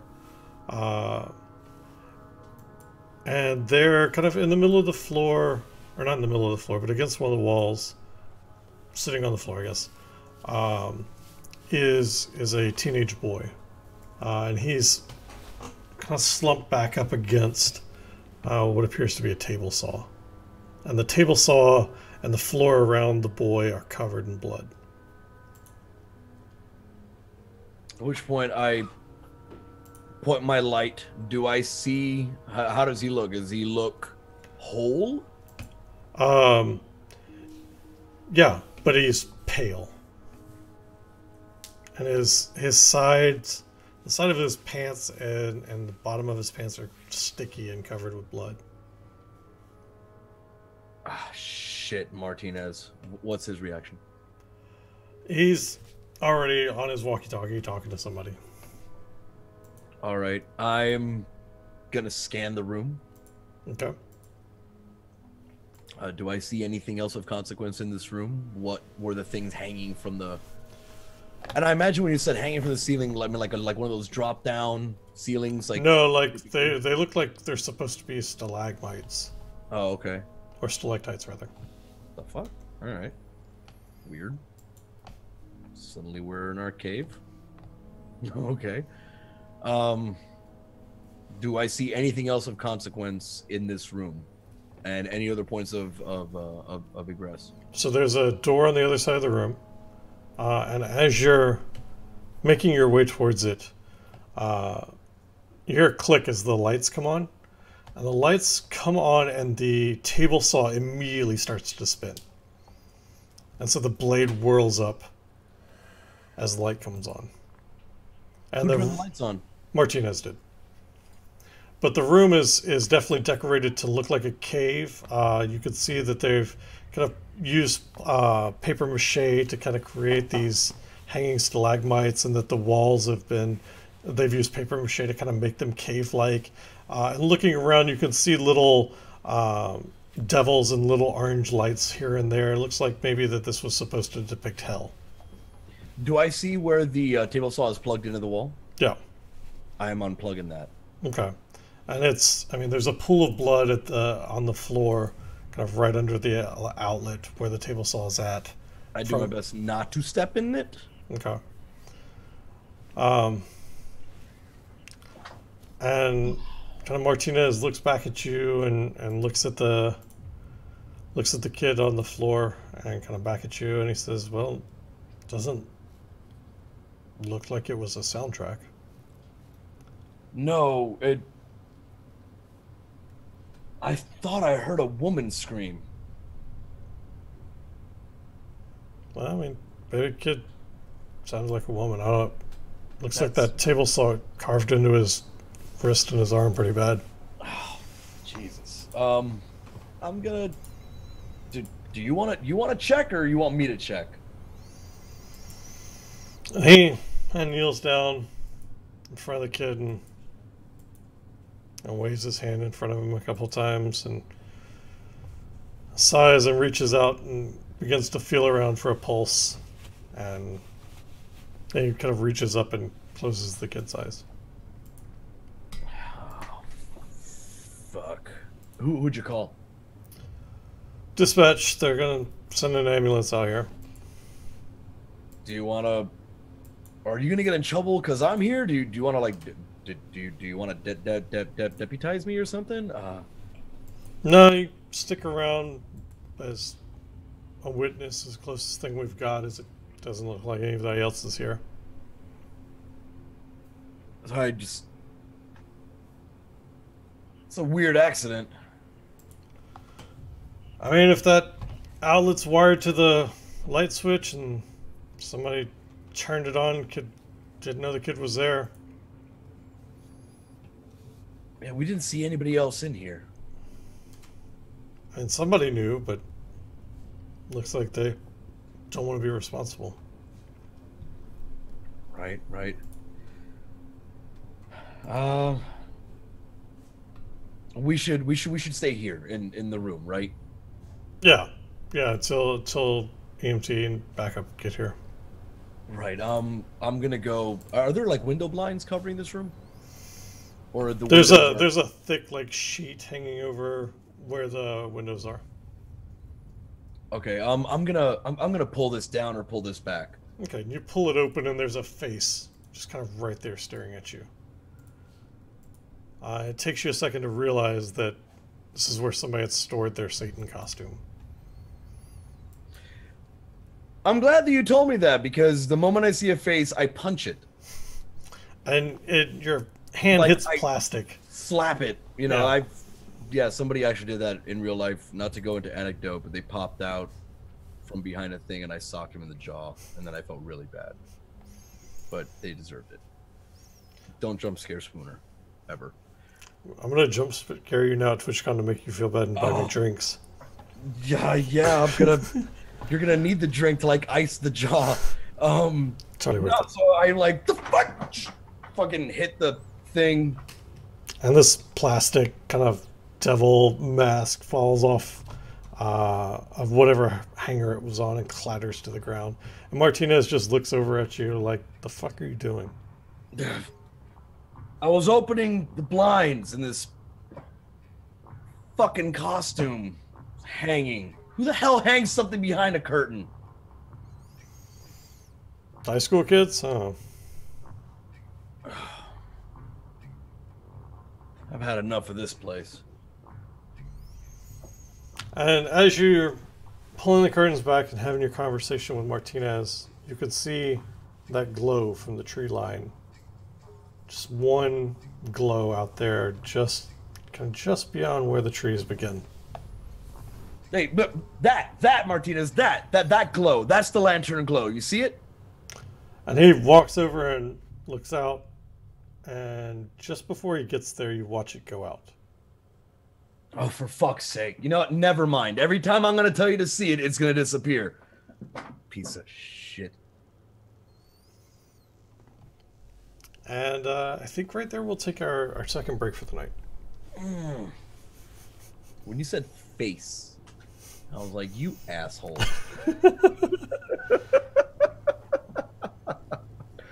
You know what? It's fine. That means I'm doing my job. It's good. Yeah, you know, I laugh when I'm scared and when I'm in pain, so I'm going to have a lot of inappropriate laughter after we get, you know, past the pro-life room and the VD room.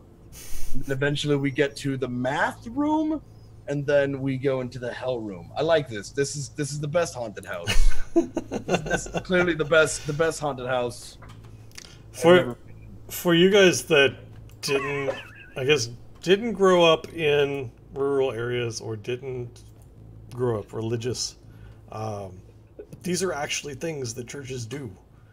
That's fucking insane. Then again, I grew up in like Miami, goddamn Florida, so I grew up in very rural southern United States. It's a thing that people do. I don't understand. But we're going to take a quick 5-minute break, get up, stretch our legs, do all the good fun stuff, and we will be back here momentarily. Thank you guys for hanging out and getting the spoops tonight. The heebie-jeebies. The heebie-jeebies. We'll be back shortly.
back. Good evening, everybody.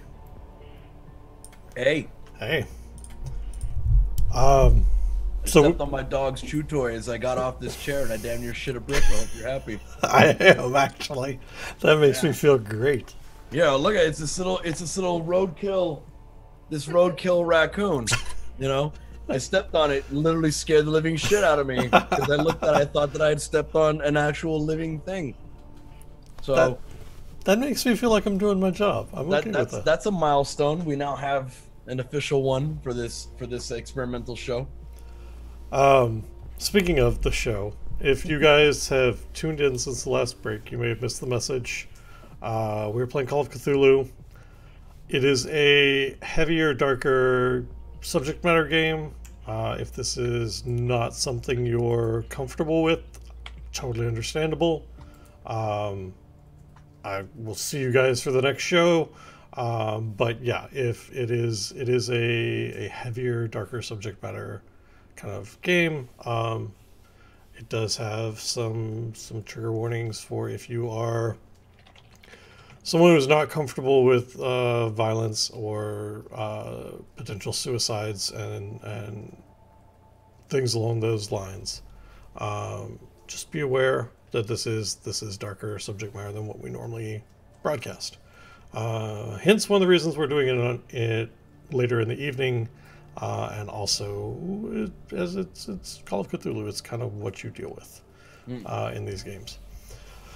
That being said, I think we left off. Martinez had called for an EMT. You had just found the body of a teenage boy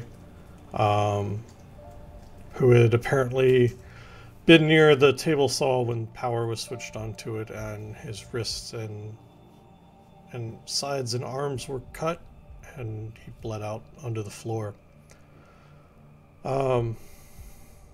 Martinez stands over the body, looks down at it, just kind of staring at it for a minute, and it dawned on me just now. What? You probably could have saved him. If you had not just run off when you heard that scream. Oh, don't you put this evil on me, Satan. No, this is not my fault. No, you could have made your way up here and applied pressure and saved this boy. It just occurred to me.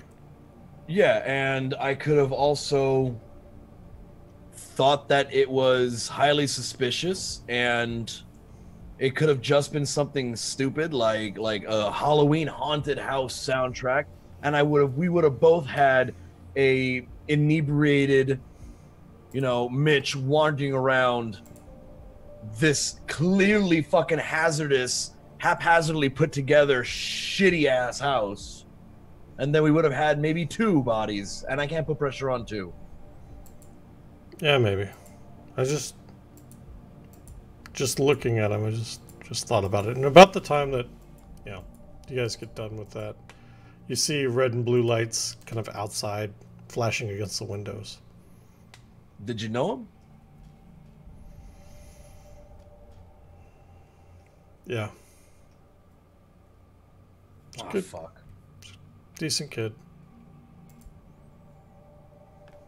Listen, I don't know. I'm the outsider in this town, but I don't think that you want this place to open. I don't think Mitch wants this place to open.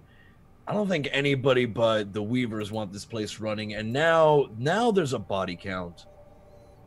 Yeah, there was a body count before. They'll cover this up just like the last one. Paint over it, and everybody will go about their business. No, not this time. And about that point, you can hear some heavy footsteps making their way up the door, or making their way up the stairs, rather. And then they're kind of standing in the door. A moment later is DM has forgotten his name and closed his notes. Crap. Who is it? Who's at the door? It is Chief Weaver. And Martinez looks at him and kind of gives him a nod. Is this Chief? And the Chief walks in. He gives you kind of a sizing you up look over. And he says, well, what do we have here? And Martinez goes, well, this looks like that this young boy had an accident. Mr. Podansky was here earlier in the evening and said he heard a scream. We came to investigate. We came up here, found the boy here on the floor, and Martinez is wiping his face and struggling. He says it looks like some sort of accident. And Chief Weaver looks down at the boy, looks at you, looks back at Martinez. Yes, that's exactly what it is. It was an accident. Nothing suspicious here. We can inform the boy's parents and get the medics out here to clean this mess up. Excuse me, Chief. Have you seen Lauren around here? This evening? No. I imagine she's at the church service. Or at least was earlier. She's probably in bed now. Where I should be. Yeah. Yeah. Your brother is the pastor, right? Yeah. And you guys really need this place to open, don't you? It'll be good for the community. Yeah, it'll be good for the church, right? It's good for the community. It's good for the church. Yeah. Do you guys have any of your flock hanging around the woods, setting up for the haunted house? I don't know. My brother's handling all of that. That's not my deal. All right.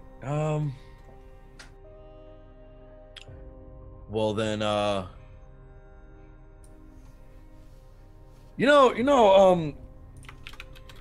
Chief Weaver, I'm not so certain this was an accident. I mean, what makes you? The blade turns on from a light switch by where you're standing, and he was. Well, you see where he's at. We don't have any indication that this was foul play.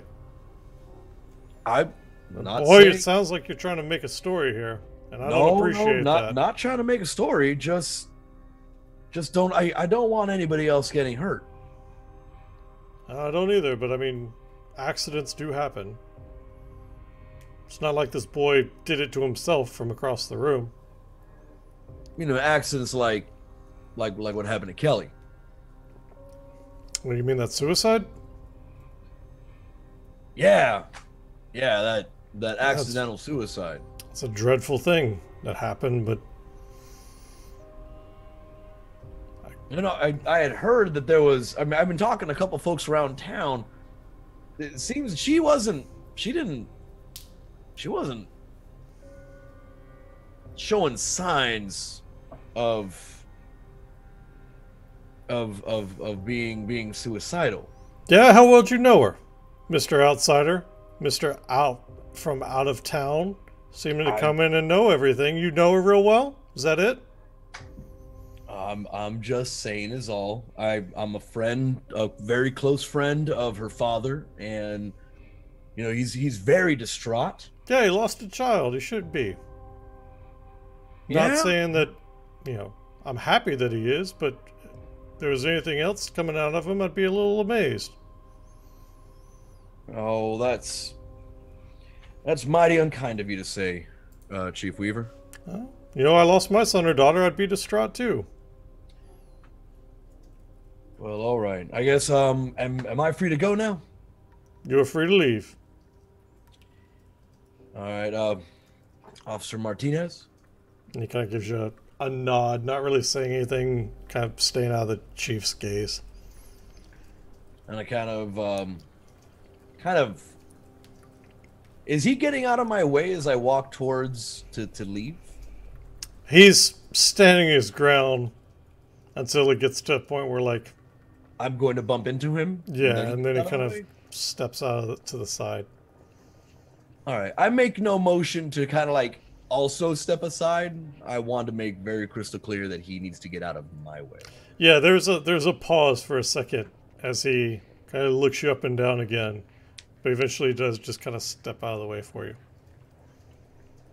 Thinking in my head, well, you like what you see? And then I leave. Okay. I swear to God, if Mitch is not in his hotel room. So you step out onto the front porch after going back through the rooms. Do I cross EMTs on the way, or is it just him that showed up? Just him so far. But as you're walking back towards your car, you notice that that glow is kind of moved a little bit further, kind of rotated to be more in front of the house than it has been. It's generally been off to the side, but this time it's more kind of in front of the house, and you see it immediately as you walk out the front door.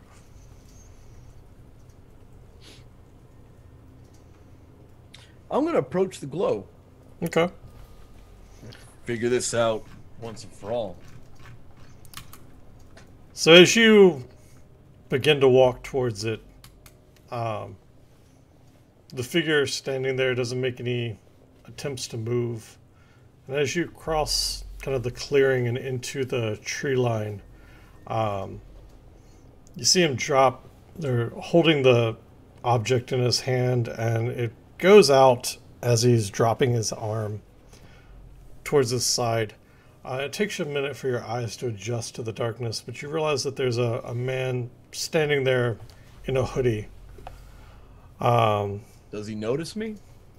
Yeah, he looks at you and just kind of gives you a nod as you approach. Are you following me? What? No. I'm sorry. I've been seeing you everywhere. Who are you? And he kind of looks around for a minute, gauging his surroundings and kind of looking you over. And he says, I am trying to find his name. That's what I'm trying to do. Yeah. Is it Nyarlathotep? It's not. It is, he says, I'm Bradley. Where's my fucking pen at? I can't take notes if I don't have no pen. Oh, found something. There we go. Bradley. Brad, what are you doing out here? Taking photos of the house. Taking photos? Hmm? In the dark? Where's your camera? He pulls his phone out and he turns it on, and when he does, the screen brightens up and you realize that the glow that you had been seeing is the screen from his phone. Brad, why are you taking pictures of this creepy ass house? Well, I wanted to scout the area. I was gonna protest it. All right. So now I take it we're on the same side. Brad, do you know what's happening at this house? Yeah, it's one of those disgusting ass hell houses. Are you aware of what has happened recently in this house? Yeah, a girl killed herself, right? Yeah, and there's a dead body in there right now of a young man, a teenage boy. What happened? They say it was a construction accident. That's unfortunate. Sorry to hear that. Yeah, me too. I'm also sorry to hear that they're saying it was an accident. Doesn't feel like an accident, Brad.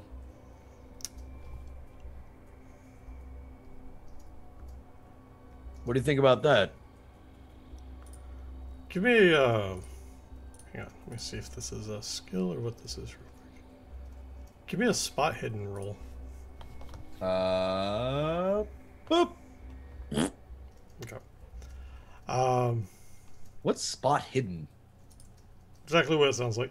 Oh, spot. It's Okay, kinda, so it's hidden is not like a mystical. no, no, it's Hokum. seeing something. It's a perception check from D&D. Oh, okay, all right. And he kind of looks at you for a moment, and he just kind of gives you this very blank stare. And then he says, "I'm sorry, what were you saying?" Nothing. You all right? Yeah, like I said, I'm just taking some photos to scout the area out. Me and my group are gonna come protest here on opening night. Is opening night tomorrow night? Mm-hmm. Your group, so who'd you say you were with again? I'm a member of the LGBT community in Angelina County here. Oh. We know that the house has been set up for some very homophobic messages.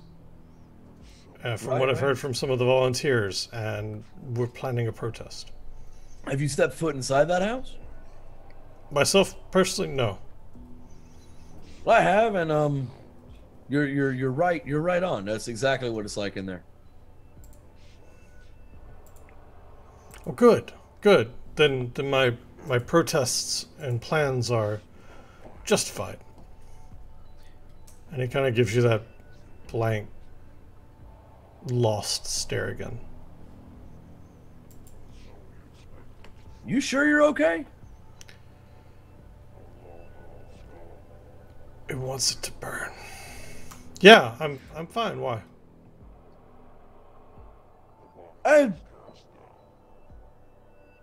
Nothing. Just you seem spaced out there for a minute. Oh, sorry. I must have been thinking about something. So you're part of the LGBT, advocacy group. Do you guys happen to have like a website or a Patreon or something I can help out with?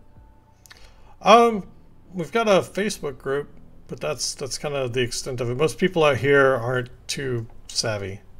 Yeah, I hear that. You're preaching to the choir. You said something about did somebody? You have like a supervisor, somebody who's orchestrating your whole group? Maybe I can talk to them and. No, I'm kind of arranging this whole thing. Oh, so you're in charge. I'm talking the head honcho. Of the protest meetup, anyway. Yeah. Oh, so you answer up the chain to somebody. No, it's a community. It's not that formal. Oh, okay. Well, it's not safe to be wandering around out this late at night. Anyway, Brad, you might want to you want to come back with me over towards the. Did you got a car? Or do you need a ride? Yeah, my car is just kind of parked over this way, and he gestures to like the far end of the parking lot where there haven't been any lights set up. And his car is kind of tucked over, almost up against the tree line. All right. Well, you have a good night, Brad. Yeah, you too. And he just kind of stands there, staring up at the house. Okay. I go back to my car. Okay. And as you kind of unlock the door and get in the front seat, you can see that glow of his screen kind of lighting his face, pointed up at the house. All right. And, upon further inspection, knowing now what it is that I'm looking for, or knowing what it is that I'm looking at, do I see anything weird about it? Does it look like a person being illuminated by the phone, or? Yeah, it looks like a person being illuminated by their phone. Okay. All right. I'm going. It's late. I'm tired. I got a headache, and the police chief doesn't like me. And now I could have sworn that Bradley said something about burning the house down. So I'm going to make a mental note to let Martinez know that. and I'm gonna go back to the hotel. Okay. So you drive down the winding road leading away from the Angerstein house, and as you get to a narrow portion, you can see an ambulance set of headlights coming towards you, and you pull over into the kind of the side of the road that's leading up to the house, the shoulder, yeah. The tree branches are just kind of clattering against the passenger side window and the windshield as you drive off, and you're kind of pulling over to give the ambulance some room.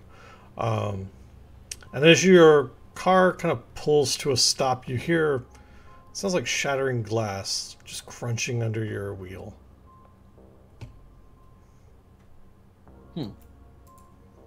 All right, so I wait for the ambulance to drive past. And I kind of just back up, but angle my car so the headlights are showing down. Yeah, and there's definitely a glass bottle that looks like you ran over. Does it look out of the, like, is anything out of the ordinary? This particular spot of the road that I'm at? Give me a spot hidden check. Sure. So you get out, like, roll the window down and stick your head out to kind of get a better look at this. And the smell of gasoline strongly just wafts up from the road. Having a history, having a background, not a history, having a background in basically dealing with military insurgencies and things like that, would I be able to tell if this was a Molotov cocktail gone wrong? It was. Or at least if it was the makings of one. Okay.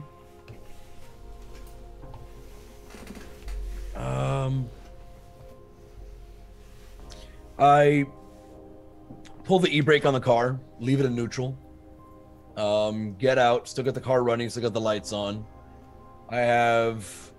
Pull out the gun, take the safety off, pull my cell phone flashlight out, and kind of just gonna look around further in that area. Okay. I'm not gonna stray away from the car, but I just want to see better what's around. Okay. Looks like just barren wooden area. The trees are scraggling, and they're kind of knocking and rattling in the wind as it shifts through their branches. But it doesn't appear to be anybody around. Are there any landmarks so that I can remember this place come morning? No. Just somewhere along the road here. All right, I'm going to, with the flash, take a picture of the broken glass in the area as well. Okay. And back in the car and back down to the hotel. All right. And you get back to your room, and Mitch is still there, passed out, sprawled across the bed. All right. Guess I'm on the chair today. So I kick off my shoes, lay in. I'm assuming there's a chair, like a recliner chair. Mm-hmm. Well, it's that kind of crappy wooden chair. It doesn't really recline. It's got the overstuffed cushions on it. Yeah. But yeah, it's there. All right. Put my feet up on the coffee table or whatever bedside table. Is there anything I put my fucking feet up? Yeah, you can kind of like lay across the chair, and so that your kind of butt is in it and your legs are over the arm of it. Yeah. Yeah, and I hand on my hand, pistol in my hand. Sleep. Okay. Not different than, any of the watches I had before. Gotta sleep on your feet 5 minutes at a time. Sleep 5 minutes, up 45 minutes. Oh. It's a little power nap so you don't go insane. Yep. And sleep doesn't come easy. It's the tension of the night, the fact that every time you close your eyes, you're seeing the flashes of the kid's body in the pool of blood. The sound of the table saw is still kind of ringing in your ears. And it brings back some memories from deployment that make it rough to sleep. It's the best kind of night. And just as the environment outside is starting to lighten, you begin to kind of catch some sleep. Okay. So I sleep. Hooray. How do we wake up? So you've only been asleep for an hour or so. And you get jostled. Yeah. And Mitch is standing over you. Get up. If I'm doing this, you're doing it with me. Okay, what is it that we're doing? It's today. Let's go. All right. Do you have any coffee? Get some across the street, unless you want to try drinking that shit you passed off to me last night. Oh, good. We remembered last night. I'm glad. Can I at least brush my teeth? It's only something crawled in my mouth and died. It probably did. Hurry up. Oh, you're fucking cheery. Yeah, fuck you too. Yeah, brush my teeth.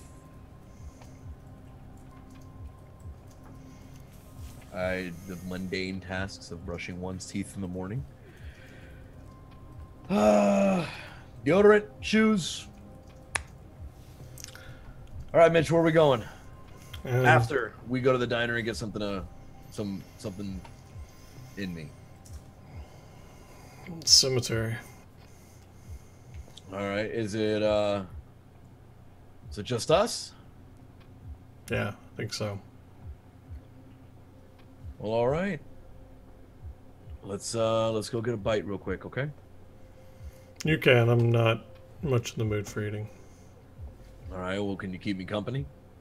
Yeah, I can do that. Righteous. All right. You pull the door open, and either in the night and you weren't paying attention, or sometime early this morning, thick clouds have just kind of rolled in. You're sure the sun's up, but you can't see it anywhere. The light takes on kind of this not quite bright enough feel as everything is kind of overcast. And you could hear the wind kind of whipping across the deadpan and rattling the branches on trees when it comes across them. Don't seem to be any cars in the parking lot other than your own. And across the street at the diner, there's just a small little beaten up Civic that's sitting there in the parking lot. Somber day. It's fitting. Yeah, I was gonna say. And he keeps quiet and just begins to walk across the road towards the diner. I'm walking alongside him, I reckon. Oh, I feel like my fucking, like, I slept in a chair all night long now while I'm getting all in character and crap. It's all your fault. So he pulls the door open and just steps to the side, not really looking anywhere in particular. Do I see same staff as before? Yep. Hey, Henry. And the words kind of catch in her throat, and she kind of grimaces. It's today, huh? Yeah, just coffee this morning.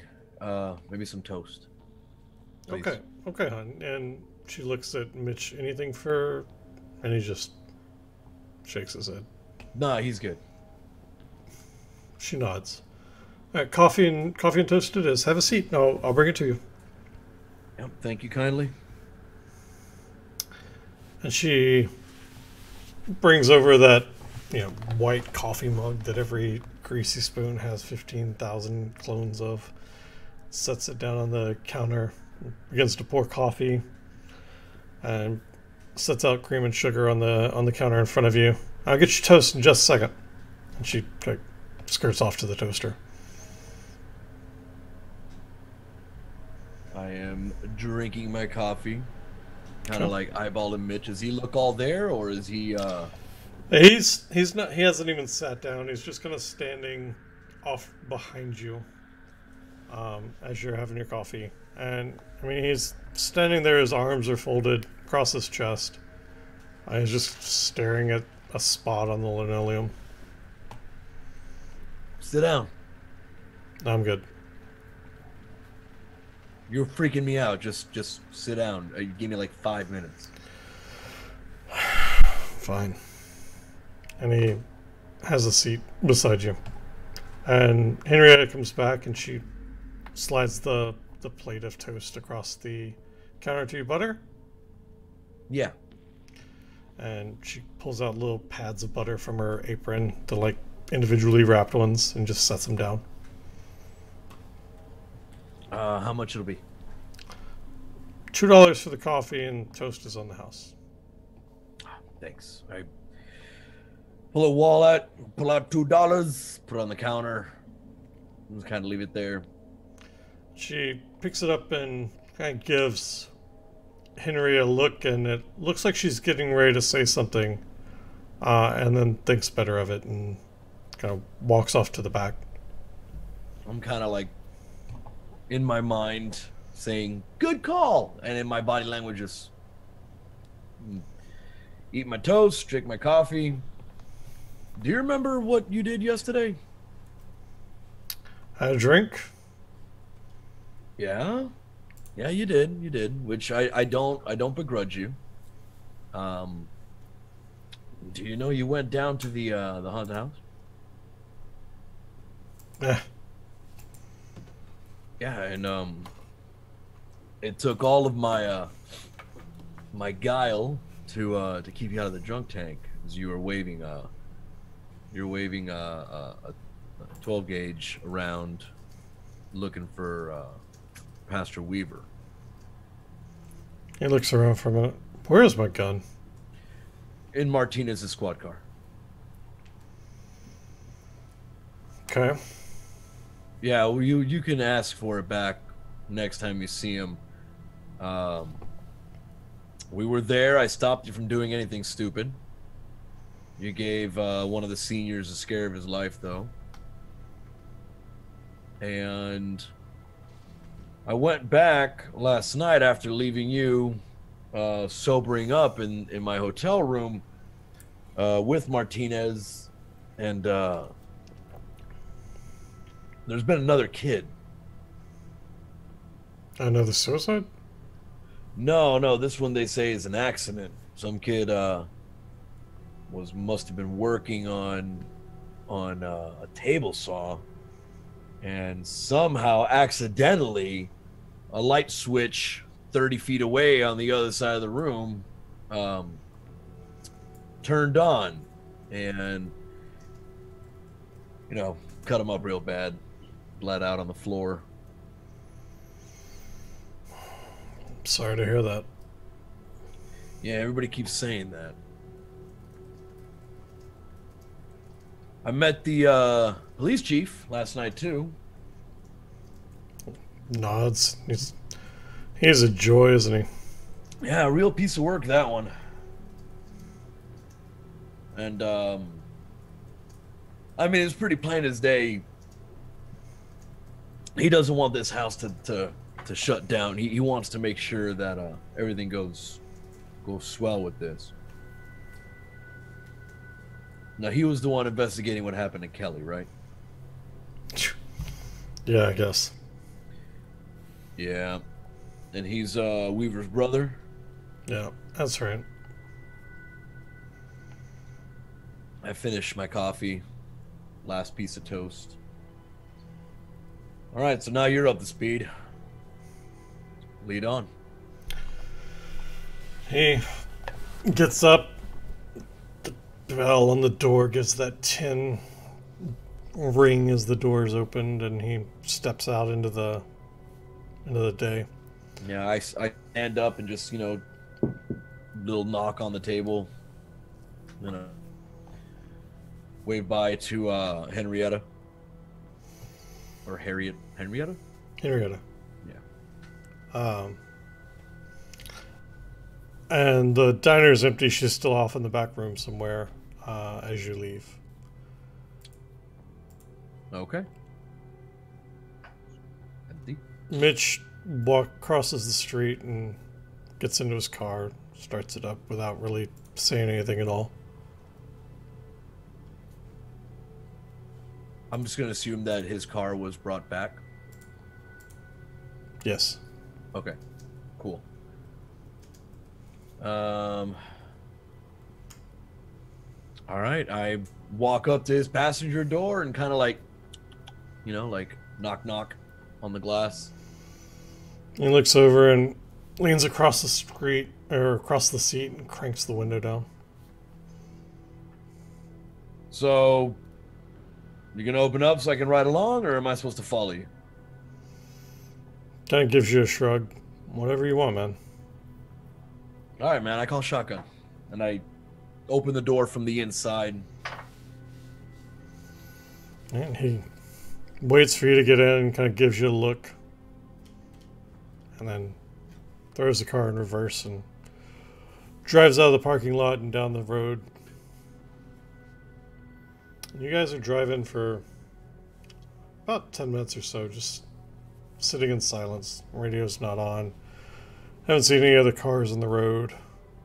And then you drive out past his house, or past the driveway for his house. The billboard for the Hell House looking the same way you saw it the other night. Nothing new. No new additions. No new additions to it. And he drives for a bit longer, and then pulls off into this little tiny parking lot that maybe will fit 6 cars. And there, kind of just beyond it, is this wrought iron gate leading into a fairly unkempt cemetery. All right, like unkept graves, overgrown. Yep. Lots of dead flowers in the vases, never been cleaned out. Yep. The plastic flowers are there, are all sun bleached. A couple of the headstones have some large predominant cracks running through them. The iron gate is rusted, and he has to actually kind of put some effort into pulling it open before he can pass through it. There's a path that leads through the cemetery, but it's not very well worn anymore. So there's grass is just kind of growing up through the stones that have been laid for it.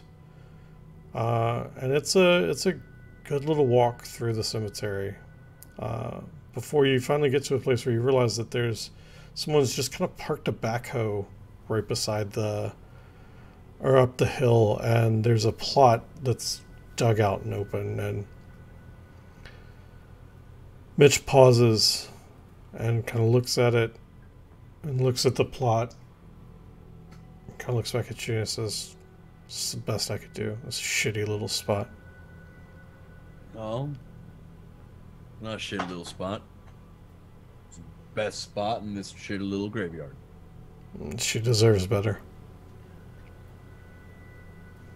Well, she had you, right? Yeah, for as much as that was worth. Oh, don't sell yourself short. Do I notice a groundskeeper or anybody? Yeah, there's somebody standing up by the plot, and it's got the lowering mechanism and the coffin already laid across the straps, but there doesn't seem to be anybody else there. All right. You sure no one else is gonna come by? Maybe Martinez? He shrugs. He says, "Eh." All right. You ready? No. And he walks forward. He takes a spot beside the casket and looks at the groundskeeper. He kind of looks back at the casket. And he reaches out and runs his hand across the top of it. His tears are just welling up in his eyes. Says I should have done more. Should have been better. I'm sorry that I wasn't. And his voice is shaky and cracking. And he kind of pats the top of it again. Hopefully you've found some rest at least.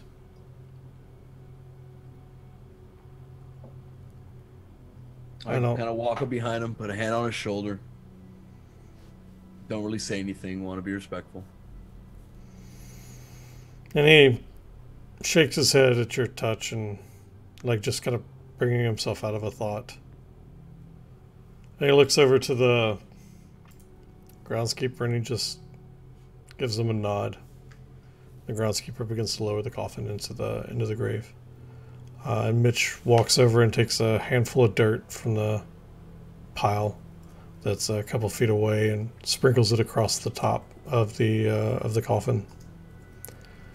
And then he just takes a seat on the ground and watches as the coffin finishes lowering into the grave. I still haven't noticed any other people anywhere off in the distance, anything? Nope. Completely desolate. Yeah. Okay. And I think that's where we're gonna wrap up for tonight. You guys, I know we were supposed to go to midnight. I'm tired as fuck, to be honest.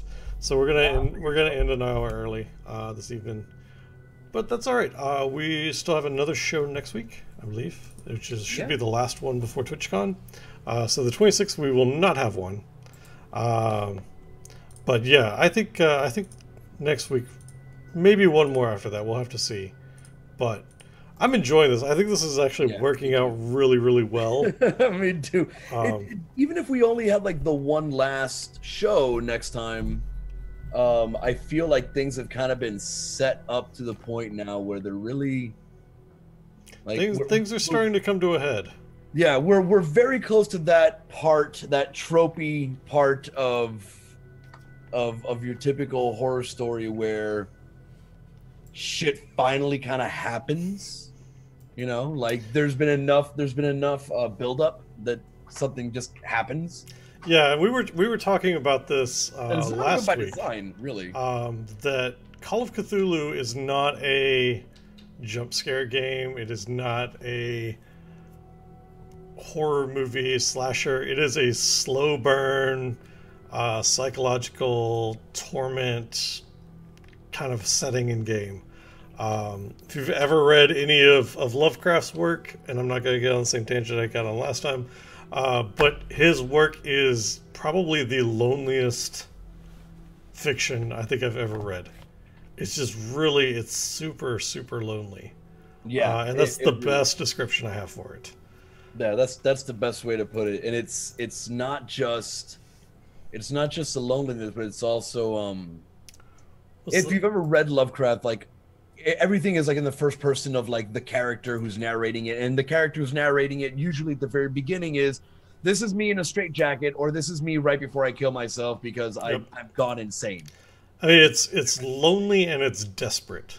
Yeah, and like nobody believes him. Mm-hmm. Nobody believes, you, the character that you're reading, the character that you're playing. So it's very much like you already go into it that you are a normal mortal man and you're going to fight a god, or you're going to go up against the government, shit you have no possible way of coming out on top. Yeah, there's no good outcome. We were talking about this, Spinner and I were talking about this before we started tonight. One of the things that, like, as a player that I kind of made him aware of, and you guys as an audience to be aware of, there aren't really wins in Call of Cthulhu. There are little victories here and there, but there's not generally the big win payout. Like, that doesn't happen in Call of Cthulhu. It's not that kind of game. It's the least damaging loss. It is a game of mitigating loss is what it is. Yeah. So it's definitely a different approach to storytelling and to tabletop RPGs, as a how do I not die or go completely insane? Did I not die or go completely insane? Huzzah! Like it's really like that. I walked away from that pretty good then. Right. So it's I'm enjoying the one-on-one aspect of this. I think it's actually like it's making me stretch my storytelling abilities a little bit more, which I love. This is great for me. You're very good. So Very I'm proud. I'm super happy. I know that I scared the shit out of Spooner with the help of his dog's chew toy. That makes me happy. From chat and reading some of you guys' comments slowly, like I'm reading them, I'm just not responding to them. But I'm going to say that apparently I'm doing a good job creeping out a couple of people, which makes me super happy as well. If you guys want to rewatch this for some reason, it'll be up on YouTube. If you're just coming in at the ass end of the episode, it'll be up on YouTube. Here, I'll probably try to get it up there tonight before I go to bed. Tomorrow morning, we have Arcane Stars, which is the flagship's D&D game, and that'll be on Mike the Bard's channel tomorrow morning. No Blood Moon Adventures anymore. We wrapped that up. That campaign is completed and finished. There's no more. I think Spooner's probably really happy to never have to go back to Chult. Correct. Good. I am very happy to not have to go back to Chult. I am not pleased that we don't have the Sunday game, but I can now use my Sunday. Well, tomorrow I'm going to use my Sunday evening. I shit you not, I'm going to be taking apart a couch. Fair enough. But soon we will have another Sunday game, and we will be doing, because we'll be doing Dragon Heist. Yes. And that'll be starting back up probably mid-November as we get characters made and fleshed out and created and all that good fun stuff. Let's see. Monday night is Blades in the Dark. Video Store Cowboy is DMing that. I'm actually getting to play and still somehow managing to torture HP Fox. I mean, you should have that on a resume. You know, put should. that on your resume for Wizards. Put that on the resume. So, like, I got this one player. I'm not even DM anymore. I'm making his life fucking miserable. But he keeps coming back for more. So Monday is me getting to actually RP a character in Blades in the Dark, which is a lot of fun. Tuesdays is Gibbering Mouthers, which is Rojan's 5th ed D&D game. Wednesday is, I think we are back to RPG Mixtape and Tales from the Loop, which has been a phenomenal, fun experience. If you're not familiar with Tales from the Loop, it's such a good game. And then nothing on Thursday, and then Friday we are back to Hell in Texas. So I'm enjoying this experiment, this one-on-one storytelling. It's actually a lot of fun. I'm glad I haven't completely fucked this up for everybody yet. I think you've done a really good job of being a reasonable human being in this situation. Like, how would an actual person react? Yeah, you know, I echo what you were saying earlier. I like that this is good RP practice, is good improv practice. I am enjoying the show very much. I would like to guinea pig more for one-on-one stuff. Yeah, we might be able to do that. Speaking of improv, and I think we'll probably end on this. There's a website out there called Hard Times. If you've never seen it, it's punk satire. Think like The Onion, but for punk subcultures. And it was there was an article that they had. And it was like satanic parents hugely disappointed to find out that D&D is nothing but math and improv. I mean, like, yeah, that's a really accurate. fucking accurate way to put together what D&D is. Yeah, it's just math and fucking improv. Not even deep math. It's just adding and subtracting. Yeah, but it's I've gotten to the point where I describe tabletop RPGs as collaborative storytelling, and I think that is the most accurate description of it. That's a very good way to put it. Yes. But yeah, thank you guys for coming out. Hopefully you're sleep uneasy tonight. If you do, fantastic. That means I did my job. Hopefully you also enjoyed the show. Thank you guys for being here supporting this experiment. And we will catch you guys in the morning for Arcane Stars and next Friday for episode 3 of Hell in Texas. We are going to go in a raid here in just a second before I forget, because apparently I'm that tired that I forgot what we actually do at the end of streams. Before we do that, though, Spooner, who are you? What do you do on the internet? Why'd you agree to do this crazy shit? I agreed to do this because I consider you to be one of my closest friends, and any opportunity I have to fucking hang out with your ass, I will take it. But I'm Spoonersloth, man. I'm a broadcaster here on Twitch. I'm 50% of a podcast with Mr. HP Fox. I think the next one we got coming out is on Friday. And I am going to be painting a shit ton of really awesome Warhammer miniatures this coming week. I'm trying to make it so that I game 3 days a week and at minimum do miniature painting and creative stuff for 2 days a week on my 5-day stream schedule, Mondays through Friday mornings from 9:30 a.m. Pacific until 2:30. I think the next one is probably going to be on Tuesday. So we will jump back into got some fucking Vermintide Skaven dudes I'm going to be doing up. So we'll probably play some Vermintide 2 that week and paint some Ratmen, you know, Right to on. go alongside with it. All right, I'm Impious. I run Dungeons and Distractions here on Twitch, in case you somehow didn't know who I was or where you were. That's who I am. That's where you are. Congratulations, you found yourself. You've reached enlightenment. Where's my... I went to Nirvana and all I got was this lousy t-shirt. Yeah, we just went through our shows. I'm not going to do it again. Thank you guys for being here. We're going to go on a raid. We are going to go raid Laura Lana, who is working on some of her D&D content. So grab that raid message. I heard there were dragons in here. Join the raid at the top of the chat. We're going to go show her some love and support. Once again, thank you guys so much for being here. I couldn't do this without fantastic cast members, without you guys watching and enjoying the shows and showing up and being here for them. So I really do appreciate it. Thanks so much again. We will catch you next time. Good night.